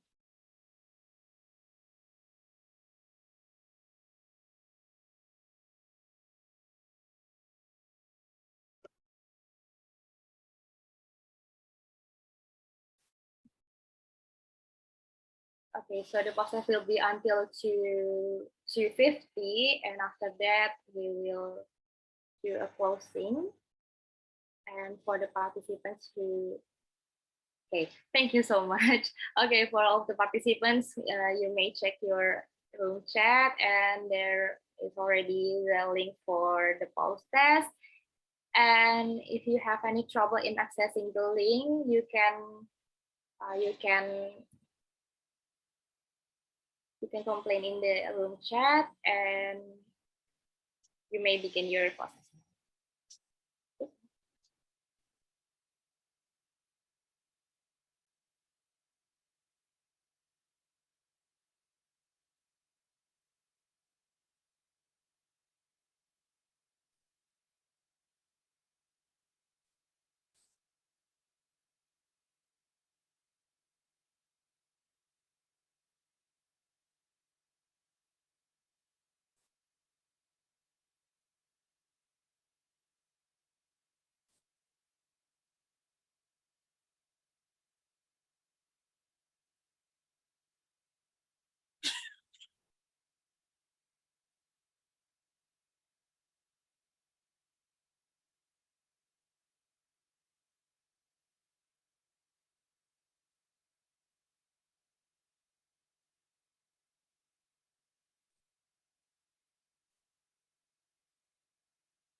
5, 4, 3, 2, 1. Okay, so the process session is already over. Well, this is the end of our seminar, and as the moderator, I would like to say thank you to the amazing speakers and all of the participants for coming here today. And I also would like to apologize if there were mistakes during webinar. And thank you so much. Good afternoon and have a nice day. See you in another occasion. Wassalamualaikum warahmatullahi wabarakatuh. Waalaikumsalam warahmatullahi wabarakatuh. Waalaikumsalam warahmatullahi wabarakatuh. Thank you, Dr. Corina, Prof. Shuling. Thank you so much, Dr. Corina, and also Professor Shuling, and also Mr. Trias for accompanying me today. Thank you so much. Thank you, Mbak Naura. Bye. Okay, thank you for all participants for joining with us today. And have a nice day, everyone. Indonesian universities to create a positive academic climate in its campuses. The goal is in line with the vision of Universitas Airlangga to become an independent, innovative, and leading university both at national and international levels. As one of the best universities in Indonesia, Universitas Airlangga holds the responsibility to contribute to a more significant development in the global scale. This responsibility is reflected from the efforts to enhance the quality of education towards the global standards, to improve the research and innovation performance, and to conduct community services to the wider group of community. All of these efforts are derived from the spirits and values of Universitas Airlangga's motto, excellence with morality. The motto serves as a foundation of various elements in the academic aspect of